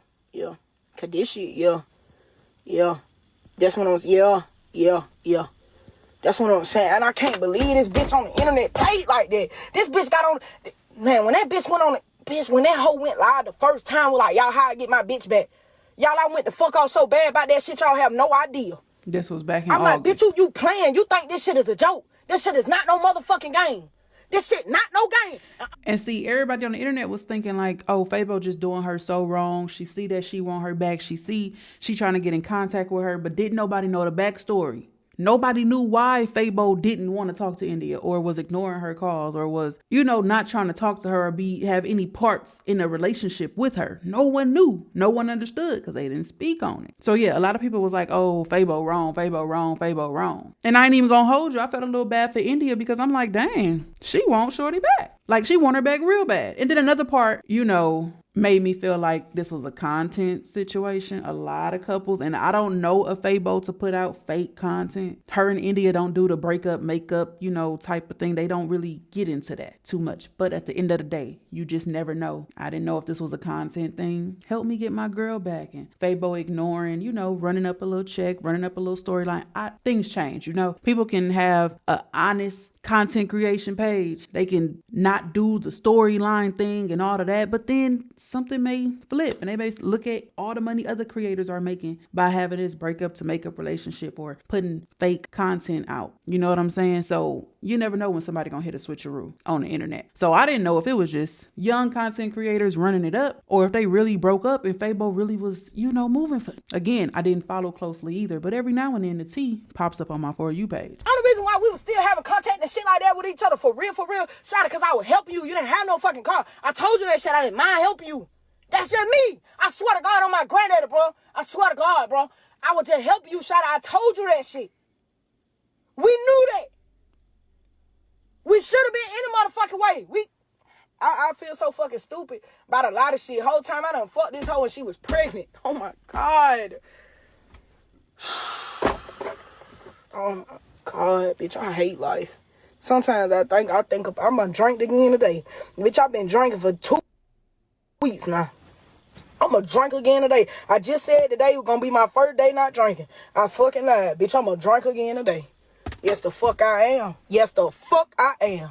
Yes, I am, bitch. One thing I want to say too is like, y'all don't feel bad if you have a big heart and you was willing to help somebody through a situation, even though they did you wrong, they did you dirty, whether that's a relationship, a friendship, whatever. Don't put too much on yourself because you had a big heart and you wanted to help somebody through their situation. You got to know when to cut that off though. You got to know when the other person done did you so dirty. They got to figure that out on their own. You can't just keep helping and they just doing you dirty and dirty and dirty. But if you take a look back and you say, why did I do this? Why did I help her? Why did I, I feel so stupid. I feel so dumb. I should have just stayed in my lane. I should have let her figure it out. I should have let her struggle on her own. Don't be like that. Because at the end of the day, you going to still receive your blessing from that. You did it. It's in the past. You learn from it. You move forward. No, you don't be a doormat. If you seen you did it in the past for somebody who did you dirty, you know how to assess the situation the next time it comes to you. Don't keep being a fool. But when you look back over your life and think about the things that you done, don't feel bad about no helping hand you granted to any individual. It shows the kind of person you are at the end of the day.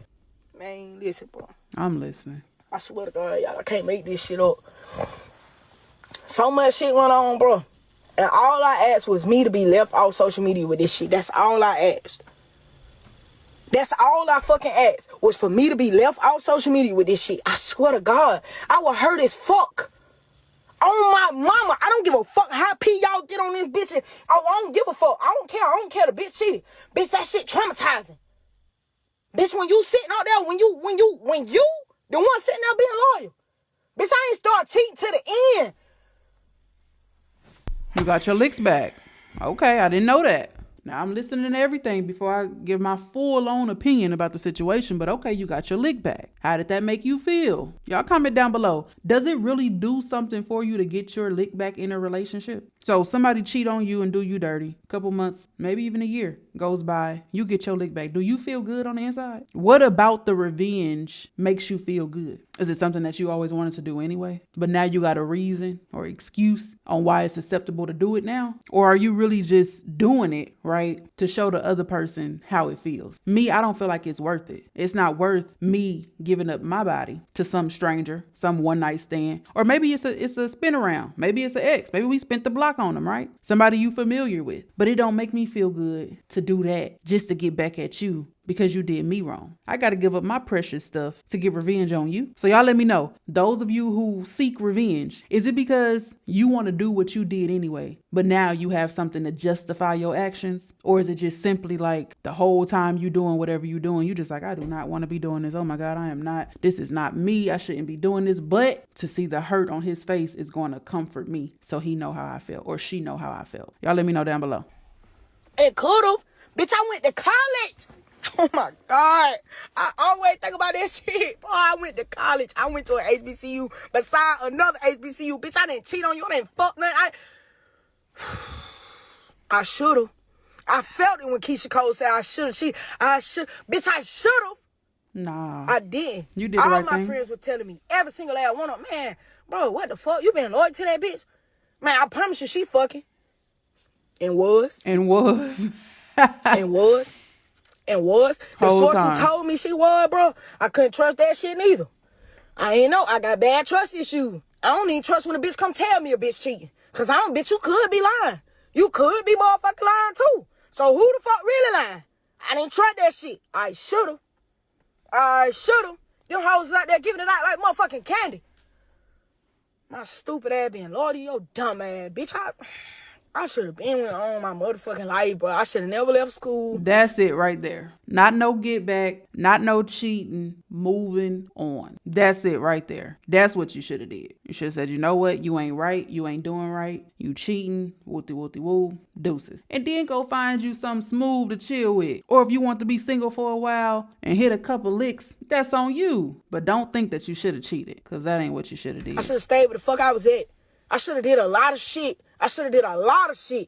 We moved to Charlotte and I realized who the fuck I was with, bro. I couldn't believe that shit. I was up all night trying to figure this bitch out.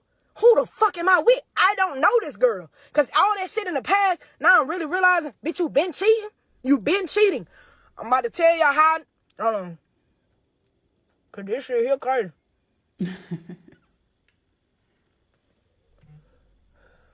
Who the fuck keep texting me? Y'all leave me alone. Y'all leave me the fuck alone. Get out live. Nope. Bitches don't be getting on social media when it come to me. Bitches don't be bitches don't get off. Bitches don't get off when it come to me, do they? Get off live. Nope. Y'all got me fucked up. Nope. Bitch, no. Nope.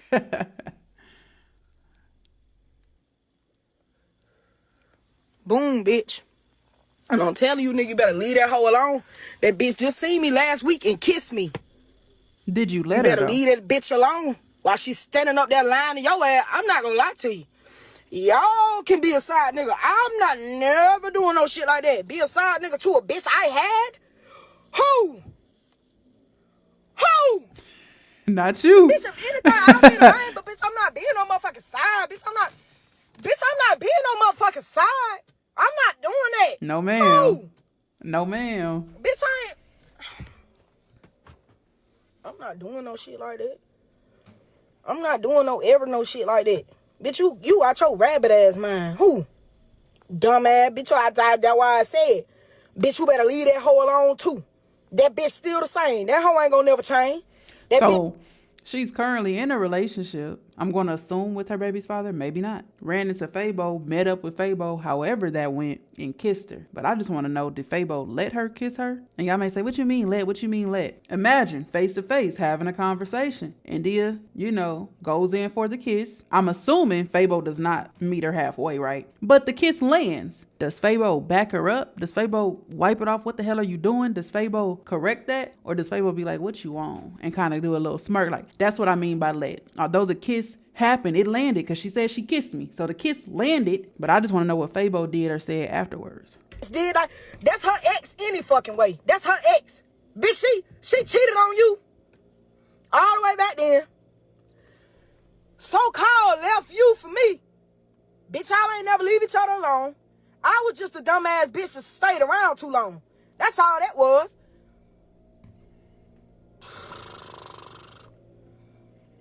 Yeah, we break up. And that's why this shit so motherfucking crazy. You were fucking with all the homeboys. You might have not have fucked them, but you were fucking with them. That's why the shit really blew. But that's how that sneak ass bitch was playing that shit. I just put that shit together. You motherfucker. Bitch, you knew. Alright. Yeah. That's how that bitch played that shit.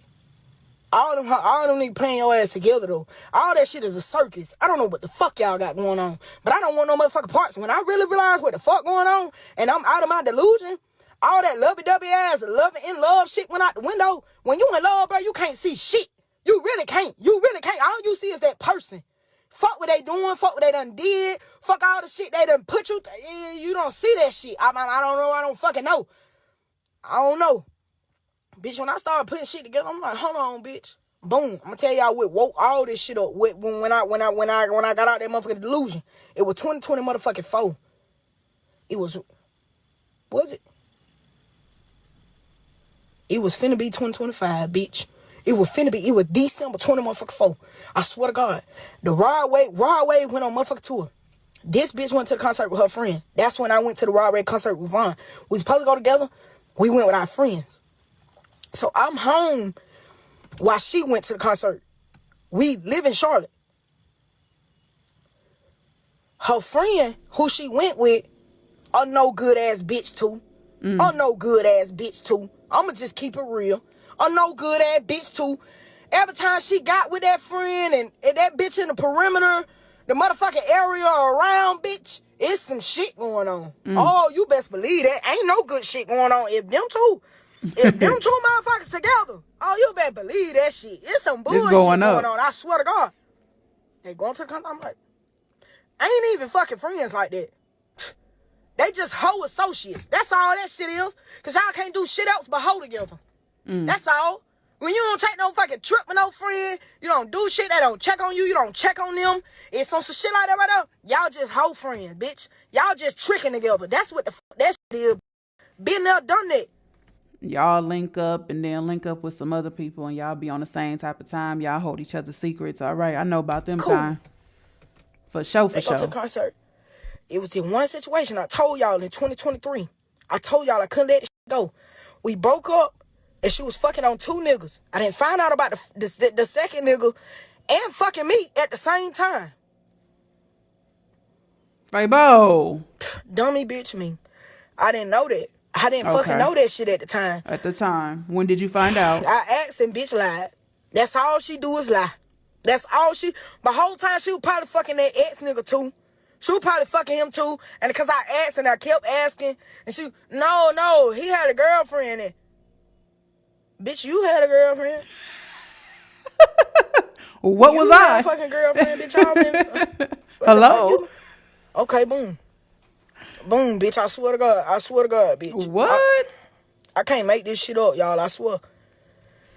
Like, you really gonna try to convince somebody that... And I'm not saying it's not possible, but you trying to convince somebody that he ain't cheat with his girlfriend on you. He had a girlfriend, so you ain't do nothing with him because he had a girlfriend. Whole time, typically women are loyal. Men be going a lot of the times, okay? There's faithful men out there too, but a lot of the times then men be going. If you wasn't faithful, you want Fabo to believe that you was giving it out and he was declining because he had a girlfriend? Come on now. Again, don't go in on me in the comments. I know there are some faithful single men out there, whether somebody throwing it at them, giving it, you know, whatever. But typically the man be going for it and the woman be like, no, you got a girl, or no, I'm with somebody. But if you giving it out, he giving it out too. Let that shit go. Something in my mind went let that. I don't know what that is about me. That's how I feel like, and that's why that bitch. Oh, you kid a relationship thinking you know everything. Bitch, I went never wrong. Bitch, I went never wrong. I went never motherfucking. Everything I couldn't let go was for a motherfucking reason. Boom, bitch. So fucking him. This is after we graduated high school.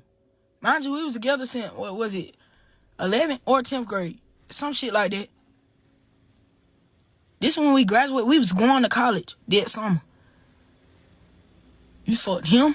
You fucked him. I didn't find out about the second one until later.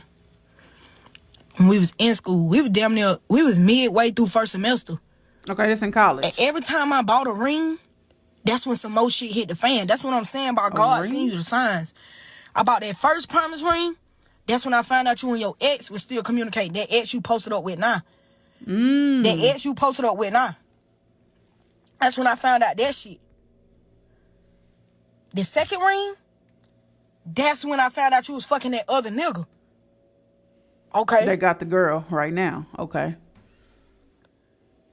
I'm like, okay, cool. Mind you, during that time too, pregnancy scare. I'm like, okay, cool. It's whatever, bro. If you pregnant, I was so fucking dumb, bro. I can't believe this shit. If you pregnant, bitch, we can work it out. Okay, cool.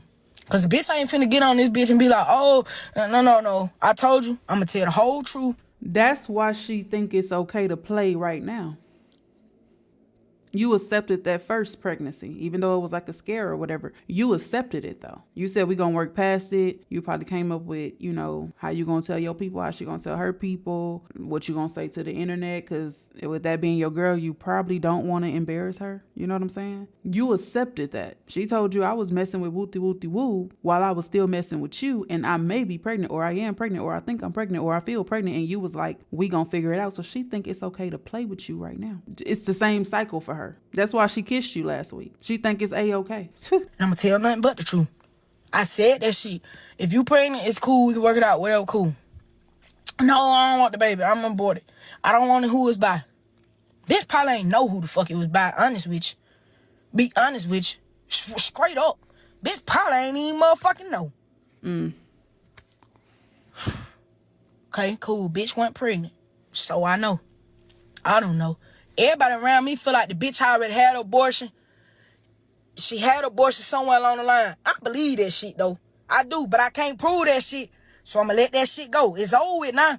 I can't prove it, so it's over with. I'm going to let it go. So the scare wasn't really a scare? I'm a little bit confused. Y'all help me in the comments. So India says, allegedly, I'm pregnant. Fabo says, okay, I accept it. We gonna figure it out. We gonna work it out. And then the baby just disappeared. She must come back and say I was never pregnant. But hey, Fabo says she don't know if the girl got an abortion or what it is.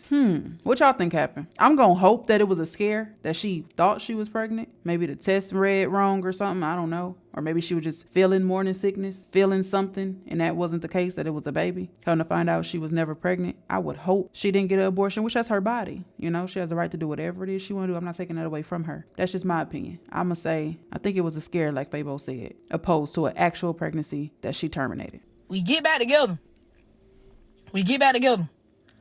I'm like, okay, cool. But it's something about that situation, y'all. I swear to God, I couldn't let it go. And that's what the bitch say. I was killing relationship. Bitch, cause you lied and you lied and you lied. Cause when I asked you about the first nigga you was fucking, I don't know if he was first, second, third. I don't fucking know what's his disciple ass order, bitch. But that one nigga you was fucking, I asked you how many times y'all fuck. Cause something about it ain't sit right with me. Cause I'm like, when the fuck? I ain't gonna say that. Cause I said I ain't gonna bring nobody else in it. I said I wasn't gonna bring nobody else in it. And I said I wasn't gonna. I ain't gonna say that. My bad for saying that shit about that friend too. My fault. You ain't say no names. I said cool. I wasn't gonna do that. But that first nigga, that one nigga you was fucking, I asked you how many times I had said 1, 2, lie. About 4, 5, 6, 7, 8, 9, 11, 12. I've been in here. What's happening, shawty? I told you stop mentioning me. You got what you wanted, ain't it? You got what you wanted, ain't it? I told y'all fuck ass leave me alone, ain't it? What going on? The last time we had a conversation, didn't I say that shit? I say I'm healing. Bitch, everything ain't right up here. Leave me the fuck alone. I said that shit, ain't it? I meant what the fuck I said. And I'm standing on that shit. Boom. I couldn't let that shit go. Back to my motherfucking story. Hey, little bitch. Back to my motherfucking story. Well, she joined What the fuck now? I said? Man, let me find my shit up. That bitch done threw me off. Talking about I been here. Give a fuck where you been.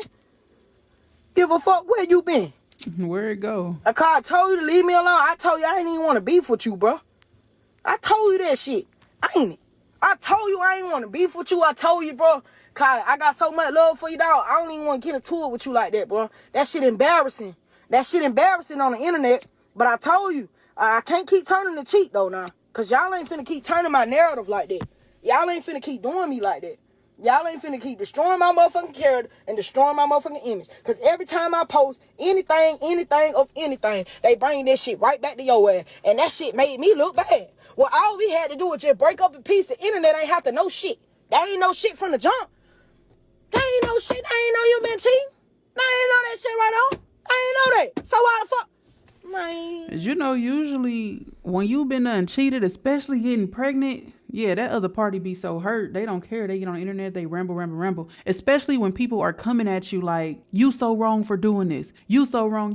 Why you doing India like that? Why you this? Why you that? They be like, y'all sitting here talking about I'm so wrong, but y'all don't know that we broke up because, you know what I'm saying? Because it be a lot. Everybody coming at you at one time telling you that you wrong, telling you that you need to get back with the girl, telling you the girl sending you TikToks of her back and forth and vice versa. It gets to a point. You get tired of seeing your comments flooded with talk to India. What happened to India? You tired of seeing the name. You just trying to break up in peace. You know what I'm saying? And that's why Fabo said she was mad when India went live and said, help me get my girl back. Because it's like, why would you even get on there and do that knowing what you've been doing, knowing what you did, knowing that you're pregnant? Or even if you didn't know at that time that you were pregnant, knowing that you've been somewhere doing it raw with a dog. Sorry for referencing a dude as a dog, but just like you knew you was in a relationship cheating, he knew you was in a relationship too, because your relationship is public on the internet. So Fabo really held it in. One, it's embarrassing to her, but she got so much love for you and still being respectful towards you that she don't want you to look a fool either. If you're gonna look a fool, she wants you to do that on your own. She don't want to be the reason why you get bashed, why your DMs and your comments is flooded with negativity, videos being made, King Corner reacting. She didn't want to be the reason for that, but I don't think India see that. Hold on, bitch. Let me hit my... I don't think India see anything wrong with her actions. I would. Shut up, everybody.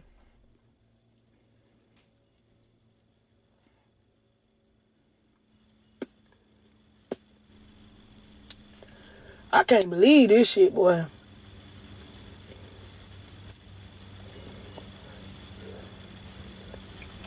I can't believe this shit, dog.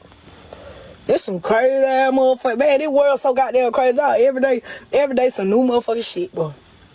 I can't believe it. Every day is a motherfucker. Every day seems to amaze me. It be some more shit better than yesterday. What the fuck? You thought yesterday was yesterday. Bitch, today gone today. Every time. God damn it, motherfucker. Every single time. Girl, y'all just give me a second, bitch. I got to take me a smoke break. Straight up. Straight the fuck up, bitch. Hold on. We gonna resume right there. Cause that shit was the key of the motherfucking problem. That's what the fuck fucked us up. I'm lying. All that shit fucked us up. From 2021, bitch. From all the way back then. Everybody just steady. No, fuck y'all. Get out my shit.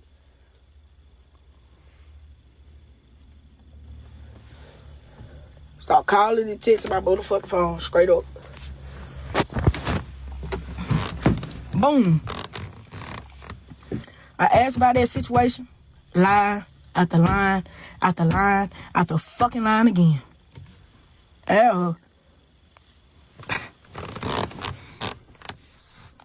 No, bitch, not you, Shell. Get your ass on.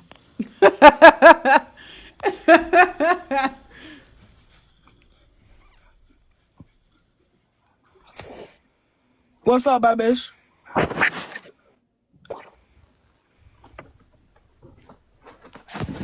Hello. What's up, baby? So who the was talking about you? You mad of a fucking video and comments. So how the was I talking about you?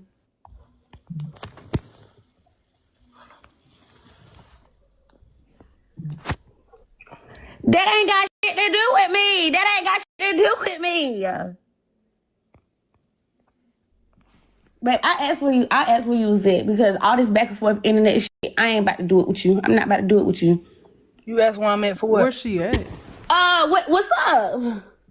You can't fight. You with child. I don't give a fuck about none of that. What's up? I don't give a fuck. I just said where you at. You cannot fight. You're with child. What the fuck? You at home? You can't fight. You with child. And you come to my motherfucking house, everybody going to jail. I don't give a fuck about nobody going to jail. Pinky. Promise. Y'all going to jail. Promise. Y'all come over here. I'm bound to do anything. Ain't nobody. It ain't no y'all. It ain't no y'all. It's just me because you sitting up here talking shit so bad. What you would? Yeah, I ain't about to. I told the truth. I'm talking because I told the truth. I don't give a fuck about you telling the truth. Whatever you gonna tell, I don't give a fuck. You trying to make a narrative. You the one who said tell. Ask you where the fuck you at. Where the fuck you at? Where the fuck you at? Where the fuck you at? That's all I ask. Where the fuck you at? I said stop bringing it. I don't care. Tell me. I told your pussy ass I will tell her. You mad over a video and now the comments is going up. Why are you mad? You know the comments gonna say favor this, favor that. I told you. Don't trust me. What the fuck you talking about? I said leave me the fuck alone. I said stop bringing me up. Stop mentioning me. You talking about? Man. Nobody mentioned you. I said of me I and told somebody y'all, else. mention me again, and I swear, mention me where again, you at. and I'm gonna get on there and tell you. That's what I said. Where you at? Where the fuck you at? Where the fuck is you at? That stupid dumb ass, big fat ass. You see what I'm at? I'm on the way. I'm on the way. Hey, I don't have no baby and want no motherfucking fight. I'm on the motherfucking way. Fuck you and everybody else. I don't give a fuck about. Get here. Why you still talking? I am in my gray motherfucker. Get here. I'm on the motherfucking way. Get here. Get here. I'm done talking. Get me off of this. Get me off of this. Get your fucking self off. I can't get the fuck off. I said what I said. Oh, no dumbass. I said what I said. I told you this gonna come true. I don't give a you bitch. You dumbass. That's exactly what the fuck you is. Dumb. If I'm a dumb, you the dumbest ass. You talking about? I don't give a fuck about being dumb, stupid, crazy, delusional. I don't give a fuck about none of that shit. I know, and that's sad. That's your problem. That's sad.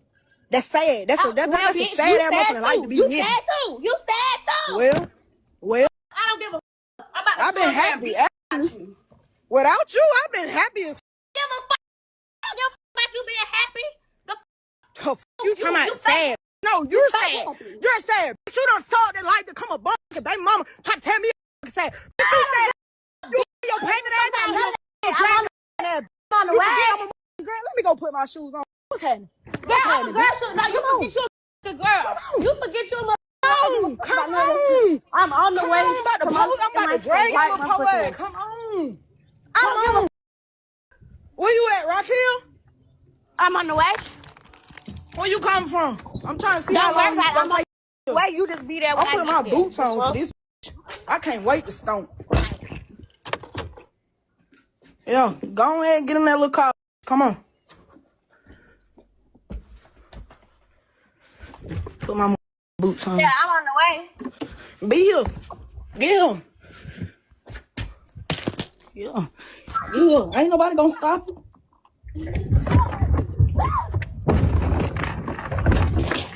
I'm gonna tie so much.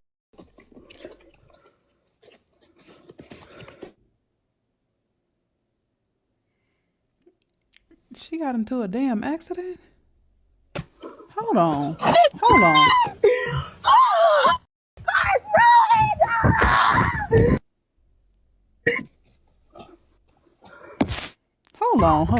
Hold on. Yeah.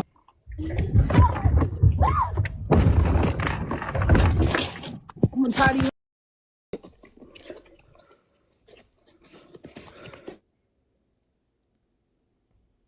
Then it goes silent.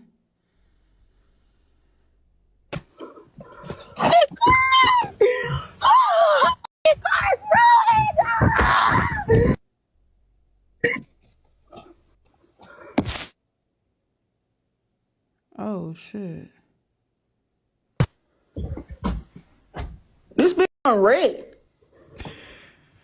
That's not funny, but why she say it like that? So silly ass hoe. That's why. The bitch silly. Don't try to wreck now. Hell no. Don't do that. I done put my motherfucking shoes on with no socks. No socks. That bitch ain't wrecked, y'all. I'm Damn, telling y'all. what? That bitch just hollering. That's what she do. That's what she I don't think Fabo heard it. We heard the wreck, right? Right before the silence. It was like, do. Like, you can't make that noise by slapping your hand on your phone, throwing your phone across the room. You can't even make that noise by rubbing the bottom of your phone on something. That noise, that sounded like she hit something. Now, it could sound worse than what it actually is. But no, it definitely sound like she hit something. And it goes silent now. Why it goes silent? Maybe the phone disconnected and made it automatically mute or something. I don't know. Then she come back and say her car is ruined. That's crazy. When we was in a relationship, and the whole time. I would like to say this though, regardless of the fact, I do hope she's okay. I have yet to see any updates from her, you know, on if she's fine or if her car was totaled or, you know, no updates from her in regards to the wreck, but I do hope she is okay. Lying. Whole time Fabo, they get the don't bitch give a off damn. Whole time the bitch will be lying. I'm telling the truth. I'm not lying. Lying. That's what she do. That's what she do. When I learned that shit, I used to feel bad. I used to be like, damn, bro, okay. I started realizing, like, bitch, hold on, bitch. So you doing all that fucking crying and hollering the whole time? And was lying. I'm telling you, bitch. She probably hit her fucking wheel. That bitch ain't wrecked. I'm telling y'all. All this shit. Y'all be letting this bitch play with y'all. Bitch can't play with me. I'm about to sit right back in my motherfucking car. At motherfucking home. That bitch know where I be at. She know what the fuck up with me. She know. If I ain't here, bitch, I'm at my grandma's house. And I dog your ass to come over there. Yo, if I ain't here, I'm over there. So either way it go, you know where I'm at. She ain't, man. That's a lie. I'm telling y'all. That shit a lie. That shit is a lie. That bitch ain't no motherfucking Rick. I'm telling you that bitch ain't no motherfucking...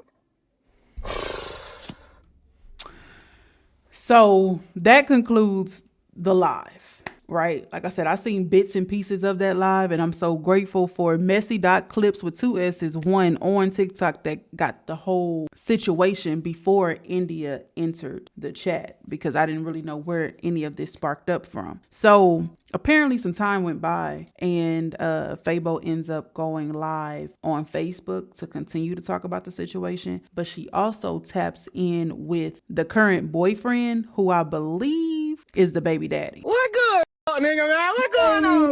Shit to you, twin. I ain't never did to you, bro. Tell me why they motherfucking hit shit, bro. Being a goddamn goof, bro. Nah, I got the man, then shit, bro. Real shit, nigga. Shit, I ain't never goddamn. We just started back kicking it for real, you feel me? Nigga, I went fucking with her for damn 3 years, nigga. Twin, that bitch had to conceive in August. Twin, the last nigga, thing I seen on that. her phone with you, and you stood on your word. You stood on your motherfucking word. That's why I appreciate that. The last thing you said to that bitch was, I ain't worried about it. Next time, I'm gonna get you pregnant. I swear to God, you said that shit to her. I swear to God on my granddaddy. When I seen that shit, bitch told me she was pregnant in October. Bitch told me she was pregnant in October. I seen her last week. She talking about she almost in her second trimester. I'm like, damn. Boom. That means she talking about, yeah, it happened in like August. Swear to God. So they cool? Swear to God. Fabo and him cool?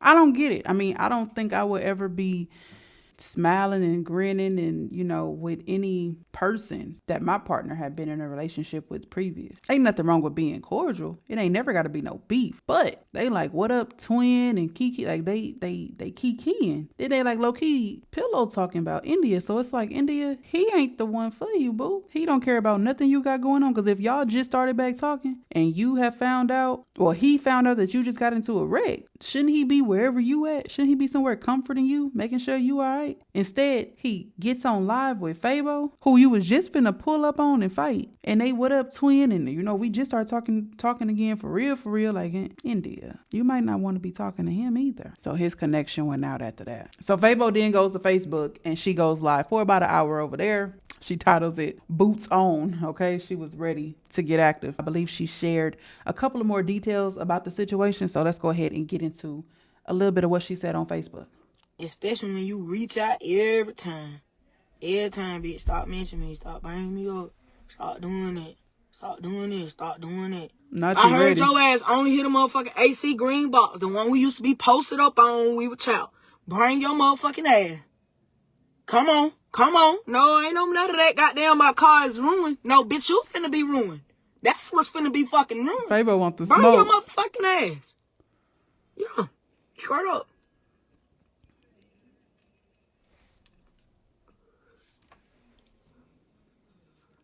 Is this a prank? Do it look like it, bitch? Do it look like it? This shit ain't for fun. Say for play. You talking about a prank? This ain't no motherfucking prank. This ain't for play. That's the difference between me and them. Me and them other motherfucking social media ass bitches. This shit is real life. That's why I told that hoe stop bothering me. That's why I told that bitch stop bothering me. Because I actually be on social media for real. Like, I don't bother nobody. Anybody who ever came and bothered and fucked with me on social, they did that shit first. I didn't bother them. Why the fuck would I bother them for real? Like, what the fuck? This shit real life. I told her, bitch, I'm really healing from this shit. How you traumatized me? I'm really going to heal. Bitch, I need counseling or some shit. Bitch, you was evil. You was evil something, motherfucker. Bitch, I need help, ho. You on this bitch steady playing, throwing the rocks high in your hand. I ain't mention you. Yes, the fuck you did, bitch. I ain't even get to finish telling my fucking truth, though. Because this bitch interrupt me just to wreck. Bitch, I ain't even wreck. Bitch, you done tap something. Now tap your ass to Langston County, bitch. Get down, send the sound. Fuck wrong with you? Boots on. Boots ain't going on. Boots on the ground, huh? Oh. You see my motherfucking boots? Bitch, I mean business. Oh. That bitch done interrupt my motherfucking life for 4 years. And think I'm supposed to be cool with you antagonizing me. Bitch, you got your motherfucking nerve. Bitch, you been antagonizing me since you went live on TikTok. You been antagonizing me since you went live on TikTok. How I get my bitch back. Whole time, bitch, you was pregnant. You was goofy. You was goofy as fuck. That's some goofy narcissist. That's some mental shit. This hoe sat at my granddaddy grave site with me around my birthday. This was before my birthday. Cause this shit was like end of August, around September. This hoe sat out there with me at my granddaddy motherfucking grave, crying and hollering. Oh, I just don't want you to leave. I don't want you to leave. Don't leave. Just like on that fucking line. Don't leave. Just like that. Just like that. Whole time this bitch is with child. Whole time. This bitch told me as I'm boarding for my motherfucking cruise in October. She knew she was pregnant. She knew she was... No. I'm lying. She didn't know she was pregnant when she was at my granddaddy's grave crying. She didn't know. Because I paid for that doctor's appointment when she found out she was pregnant. What? I paid for that shit. That pissed me off too, because I'm like, damn, I'm a stupid ass bitch. I'm still being stupid. You still being a dumb ass bitch. That's why God don't bless no motherfucking mess. That's why she playing with you. That's exactly why she keep coming back and back and back, because she knows you have that soft spot for her. That's why she keep playing with you. Soon as I left that bitch alone, book everywhere. Every fucking well. Soon as I really stopped talking to this bitch. And then when I stopped talking to her, I just can't believe you actually not talking to me. I'm like, bitch, you with time. All the shit I put up in that fucking relationship, I lead a relationship still putting up with shit. I've been turning the cheek. I've been being a bigger person for so motherfucking long. My God, how big do you want me to be? You already called me a big fat ass bitch. How big you want a bitch to be? That's in the Bible. I ain't in there. I'm not being big with you no more, bitch. No motherfucking more. I'm gonna be a crumb to your bitch ass. I promise you, every time you fuck with me, I'm gonna get on here and tell these people something to fuck out. I told you I wasn't done with you. Bitch, hold on. I ain't done. Hold on, bitch, because I ain't even get to tell everything. Everything that was spilled in that motherfucker lie, that wasn't even everything. That bitch is evil. Hold on. Wait. That bitch came and interrupted my peace. That bitch came, not paid for the appointment, paid for that motherfucker. Do you hear me? Bitch, she hit me up. I hate to bother them. Can you send me $40 for my... I hate to bother you. The day I got paid, this bitch know when I get paid. Now she hit you bitch, with I hate to bother you. A year. Literally, we stayed in Charlotte from August to August. We stayed with each other for a year. You know when I get paid, because you know when I pay the motherfucking bills. Bitch, you know when the fuck I get paid. She hit me up on the motherfucking 14, around that motherfucking time somewhere. Here, I really need to get to the doctor. I don't give a fuck. I already done went through a pregnancy scare with your ass before. Like I said, I ain't gonna name drop, because that ain't here what we here for. I ain't gonna bring nobody else into my motherfucking war. Because everybody who involved, this shit is a mess. This shit is a mess. That's why I don't be messy for real. Because this shit too motherfucking messy for me. This why I don't be messy. Because everybody who involved for real, this shit is sad. That shit is nasty. Everybody just fucking. Everybody just fucking. That's nasty. That's a fucking nasty mess. That's nasty. That's nasty as fuck. Everybody just fucking. That's, man, listen, bro. Y'all, man, raw. On some real shit. Don't forget raw. Okay? Everybody doing it, but they doing it raw. On some real shit. That shit nasty, bro. That shit nasty. That's how people die and shit with shit. That's how you get shit. I don't play them kind of games. What the fuck? Why the fuck do you keep talking about me on social media? Oh, I ain't talking about you. I ain't met you. You went live. Every comment say, oh, Fabo, something about a tattoo. Oh, never again. Never again. Something about Kevin. Oh, if I don't fuck with one, I don't fuck with the other. Why the fuck is you? What the fuck is you? Hey, shawty, what the fuck is you on, bro? You don't think I get comments asking about your po ass? Bitch, I don't pay that shit no mind. It don't fucking bother me. Why? Because I'm healing and moving the fuck on. You still the same bitch. You's a narcissist. You a narcissist. And that's why you hit your car. You did that shit on purpose. I know you, bro. You did that shit on purpose. She did that shit for sympathy. She needs some kind of sympathy. That's what narcissists do. You need some kind of goddamn look. Oh my God, you need to wreck her car. I feel bad for her. Now her people, not too much, not too much. No, y'all need to correct her. Y'all need to fix that bitch. Y'all need to correct that bitch. Somebody should have raised her. Fuck. Real shit. What the fuck? What the fuck? Man. No, I'm looking at this shit, bro. What the fuck was all these people? What were these? What? Now everybody so fucking family. Watch it. That's all I'm saying. That's all I'm saying. Ain't no need you arguing with nobody. Ain't no need you getting into it with nobody, bitch. You did what you did. You made that motherfucking bed and I lay in it. I told you to leave me alone. I begged you to leave me alone. I said this shit was too real to be on social media, bro. There's still so much shit a bitch ain't even said. Cause you interrupted my peace. That's why you want to get on the live so fast, so quick, so hurry. No, don't be scared now. Don't be scared now. Don't be just scared getting now. started. Don't be scared now, bitch. Cause I told you stop fucking with me.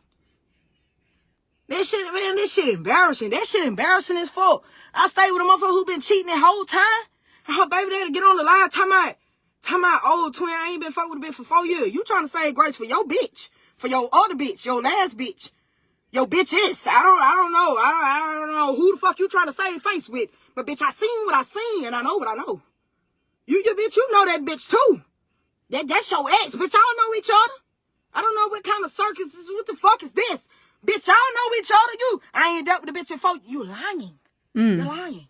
You're lying. Bitch, I just seen she just blocked your ass recently on fucking not TikTok, on Snap. On Snap. When I was taking this bitch back and forth to work, we wasn't even together for real. Well, that's when that bitch broke up with me that night after the club. Remember when that bitch twerked on my head? That bitch broke up with me for that. That bitch left me. I just stood on business with the shit. I've been over the shit. I've been over the relationship mentally. I've been gone. I told her I was up days and nights trying to figure this bitch out. Once we moved in with each other, once I really realized who the fuck I'm really dealing with, I was like, damn, like, bitch, all this shit was a lie. I kept asking her, oh my God, you're so insecure, oh my God. One day she flipped out. That's when I asked her about one of the niggas she was fucking. I'm like, damn, bro, how many times you fucked this nigga? Like, I'm really trying to get this timeline together. Because I know you fucked me and him and another nigga around the same exact time. I'm talking about within the perimeter of 2 fucking days is what I'm telling you, bitch. Same nigga you had a motherfucking pregnancy scale with. Okay? Boom. So I'm like, I'm trying to do the fucking second time. Too much. 3 in 2 days? Y'all getting down like that? Y'all doing 3 different people in 2 days? If you are, please stop. Stop it, please. Bitch, I'm trying to. That's when my godbaby was. My godbaby had a motherfucking baby shower. So around that time, my mom, I'm just like, what the fuck? Like, I'm trying to piece. Where the fuck was I? Where the fuck was you at, bitch? Why your bitch getting fucked? Where was you? I'm sitting here like, bitch. I knew what I was doing. Tending to my motherfucking life. That's what I was doing. Cause bitch, I was not cheating on you then. I was not cheating on you. I wasn't fucking off on you. None of that shit. And could've. We went to college. Still didn't. Could've. Them hoes out there giving out like fucking candy. Bitch, I went to an HBC. Bitch, I went to Orangeburg. Bitch, what? I swear to God, I didn't. Man. This bitch. So I'm putting this shit together. And I found that shit out, like I said, in her friend iPad. This bitch thought I found out in her iPad. This bitch destroyed her fucking iPad. That's when I left. That motherfucking night right there. That's when that shit clicked in my fucking head. And that bitch gonna run up on me? How the fuck you gonna try to fight me cause you fucking? What? I'm not, bitch, you crazy. Like, I looked that bitch dead in her motherfucking eye. Bitch, I'm done with you. That same holler. Oh my God! Why? Why you really done? Why? I'm like, this bitch is psycho. This bitch is crazy. This bitch is psycho. That's when I motherfucking left mentally. I say, cool, I'm about to break this motherfucking lease and we about to go home. Cause if I break the lease, bitch, you ain't finna pay the bills. We going home. When we went home, bitch, that shit was over with. Bitch, you been pregnant the month we went. Didn't I just say we moved to Charlotte in August? Bitch, and we stayed till August. You got pregnant in August. So that mean you fucking before then, like, really, Right. like, bitch, you been fucking. I mean, shit, you fucking the 4 years, though, if we gonna be honest. Bitch, I felt like I, bitch, what's you doing? Bitch, get into that. Real shit. That's why I fuck with YK. That's why I really fuck my bitch for real. And my bitch fuck me, I fuck with YK. Real shit. Yo, cause bitch don't know what she doing. That bitch just get it out. And that shit is sad. That shit nasty, bro. That shit would drive me crazy. Y'all, I swear to God, on my fucking granddaddy, bro. I was up nights, days about this shit. I was like, what the fuck? We broke up, bitch. I'm crying so motherfucking hard and shit. But I had to stand on motherfucking business. I had to, bitch. No. That bitch broke up with me because the bitch was twerking on my head in the club. Because the bitch was pregnant, you motherfucker. That's why the bitch broke. It ain't you talking about the bitch twerking on your head. Bitch, the bitch broke up with you because she was fucking. She was fucking. She knew. Just like I said that shit before we left. I said that shit. I say, man, look. When we go back home, I'm going back to school. Bitch, because I never should have left. When we go back home, I'm going back to school. I don't know what you going to be doing for real, but the bitch had a job. Bitch ain't had no car. I swear to God, y'all, I love that bitch so motherfucking much, dog. I swear to God on my motherfucking life. Bro, we wasn't even together for real. And how you just fuck with a motherfucking ain't really fuck shit like that right there. Yo, that bitch worked in Concord. I stayed in Lancaster. I was driving that bitch to Concord every fucking day for work. Sit out there your whole shift. Bitch, and you can't respect me of one thing I ask of you. To keep my motherfucking name out your mouth on the internet. Bitch, I let you walk away peacefully. I should have been beat your motherfucking ass. Do y'all think that she was just waiting and looking for that excuse to break up with Fabo so that it wouldn't look like she cheated on Fabo around the time she got pregnant? Like, all right, soon as she do one thing, soon as it get a little hot, I'm gonna go ahead and break it off so that when it comes out that I'm pregnant, because India probably thinking in her mind, we're gonna get back together. When it come out that I'm pregnant, I can say that this happened when we had broke up for that little short time. Y'all see what I'm saying? Y'all picking up what I'm putting down? Just so that it can be kind of justified yet again, because remember, where Fabo said, you know, India was cheating another time when they broke up. She was messing with somebody when they broke up, but yet was still messing with them when they got back together, alleged, right? Because now a baby is involved. I'm thinking India probably was like, I'm gonna let Fabo clock out and do her. In the moment I see the idiot's slightest disrespectful thing, I'm gonna cut ties. That way I could say I got pregnant when we broke up. What y'all think? And whole time you were playing. Whole time you were fucking off. The entire... Bro, I remember when we were fucking kids, dog. I swear to God on my life. I remember when we were kids, bro. We was in high school. Motherfucker made fake pages telling me about your ass. I wasn't even Fabo then. Bitch ain't even blew up then. Bitch ain't even get viral yet. I swear to God. Bitch was making fake pages. Oh, don't fuck her. She fuck her ex. Don't fuck her. She still fuck her ex. My stupid ass. I should have listened to them hoes. Them motherfuckers told me. Them motherfuckers told me. God damn it, motherfucker. Now these bitches pregnant by her motherfucking ex. And you look a fucking fool, bitch. You... And that bitch... And where got this shit started? Because I'm not even looking on TikTok, bitch. I'm asleep. I'm looking at my motherfucking eyelids shut. 7 o'clock in the morning, my bad bitch text me. She like, bitch, look at this. She sent the video, the motherfucking TikTok of this bitch eating up. What the fuck is that about? Hey. My God, now. Bitch, we know you fucking. Damn, why'd you want you eating up? Is you serious, bitch? I really thought I taught you better than that now. Now, we was together, but now, bitch, I taught you some real shit. Some real motherfucking shit now about this here life. Bitch, what the fuck is you doing?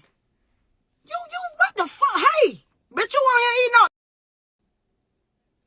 She sent that video to me. I say, bitch, I already heard about it. She say, no, call me. I call her. She talking about, bitch, you ain't read the comments? I'm like, no, I didn't even see the fucking video. I heard about it. I didn't see the fucking video. I was blocked from his page, though. I couldn't even see that shit. I swear to God. Now I'm not. So he unblocked you. I ain't told not one lie all day. It's one I'm... So the dude that she was on live with on the last clip had her blocked while they was doing these TikTok. Then went and unblocked her so that he can join her live just to say he kind of mess with her but don't really mess with her. Like, why was Fabo blocked in the first place? That's how you know everybody know they was doing wrong. Telling y'all, I swear to God, bitch. I swear to God. I ain't told not one lie all day. Bitch, I ain't blocked no more. Because that's how he got up on my shit. So, boom. I'm like, no, I ain't seen no comments. I see the fucking comments. This shit say, motherfucking comment say, is this Fabo? He gonna comment back to my, yeah, she just got a little darker. Okay. Wait a minute now, cause then, wait a minute, wait, hey, wait a motherfucking minute now. Didn't I already say, stop mentioning me? Bitch, you act like you don't see shit when it comes to me. Bitch, you Ray Charles when it comes to me. I say, no, he ain't do that now. I scroll again. Motherfucker come and say something about, oh, Fabo dodged the bullet.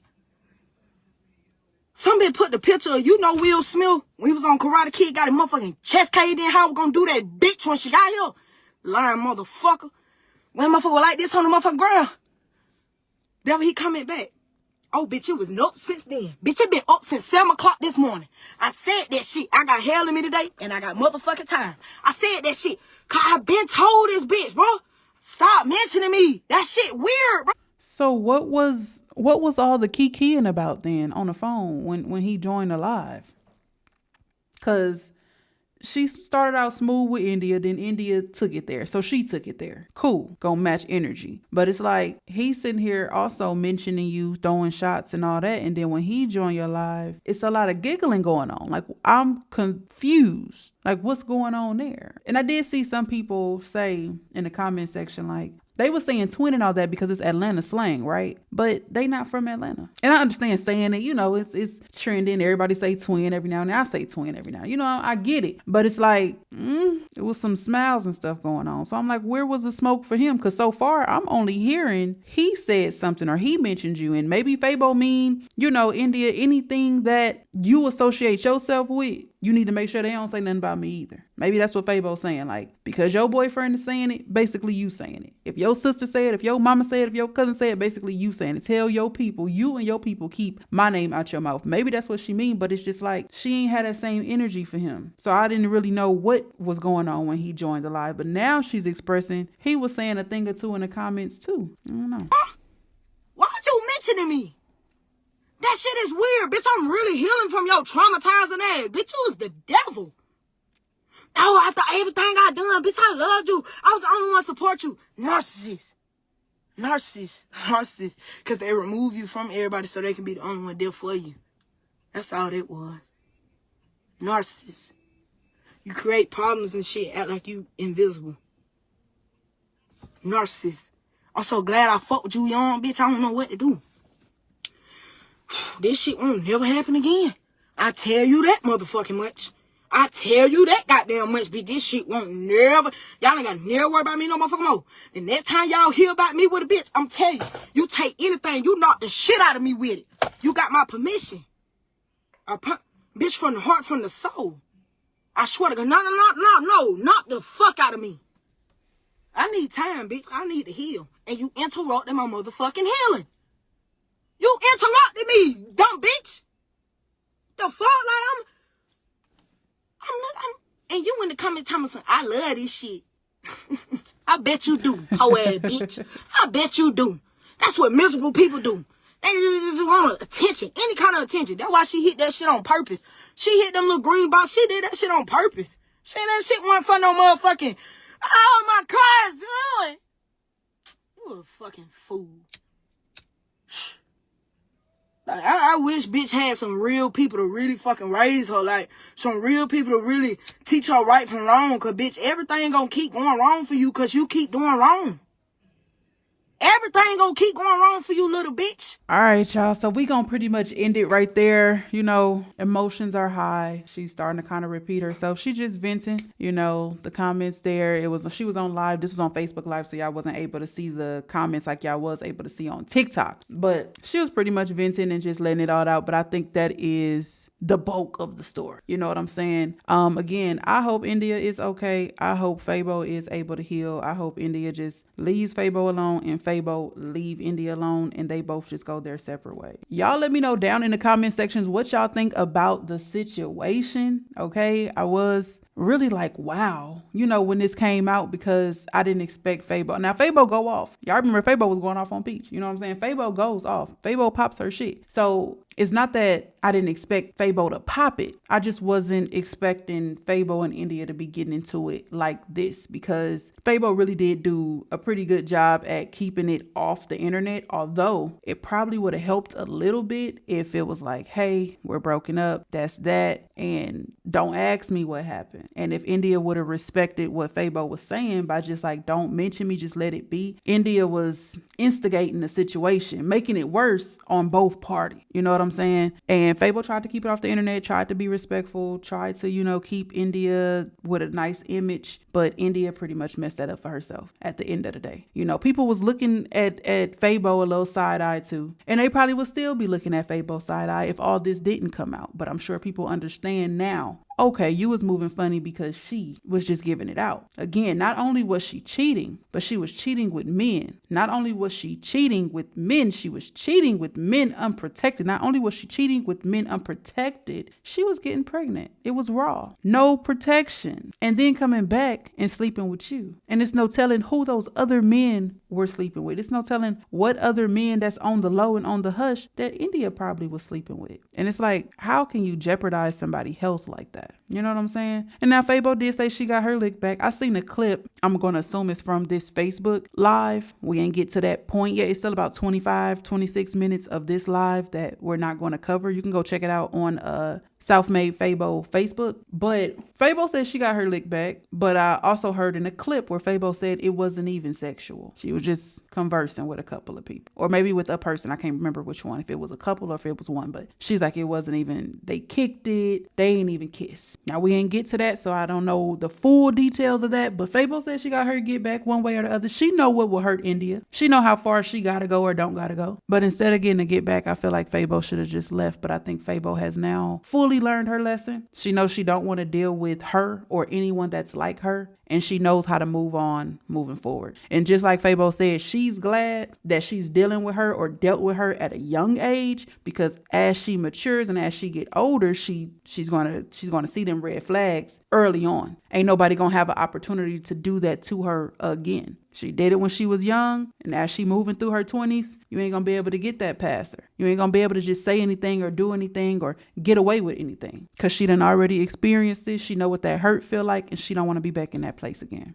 Y'all, let me know what y'all think about it down in the comment section. If you like videos from me and you want to see more is to come. Don't forget to like, comment, subscribe, share, because right now, King Day is out. Peace. The motherfucking building. Yeah, BRISKO, not no amateur. Run that shit, we had all the show. Say that shit for your camera roll.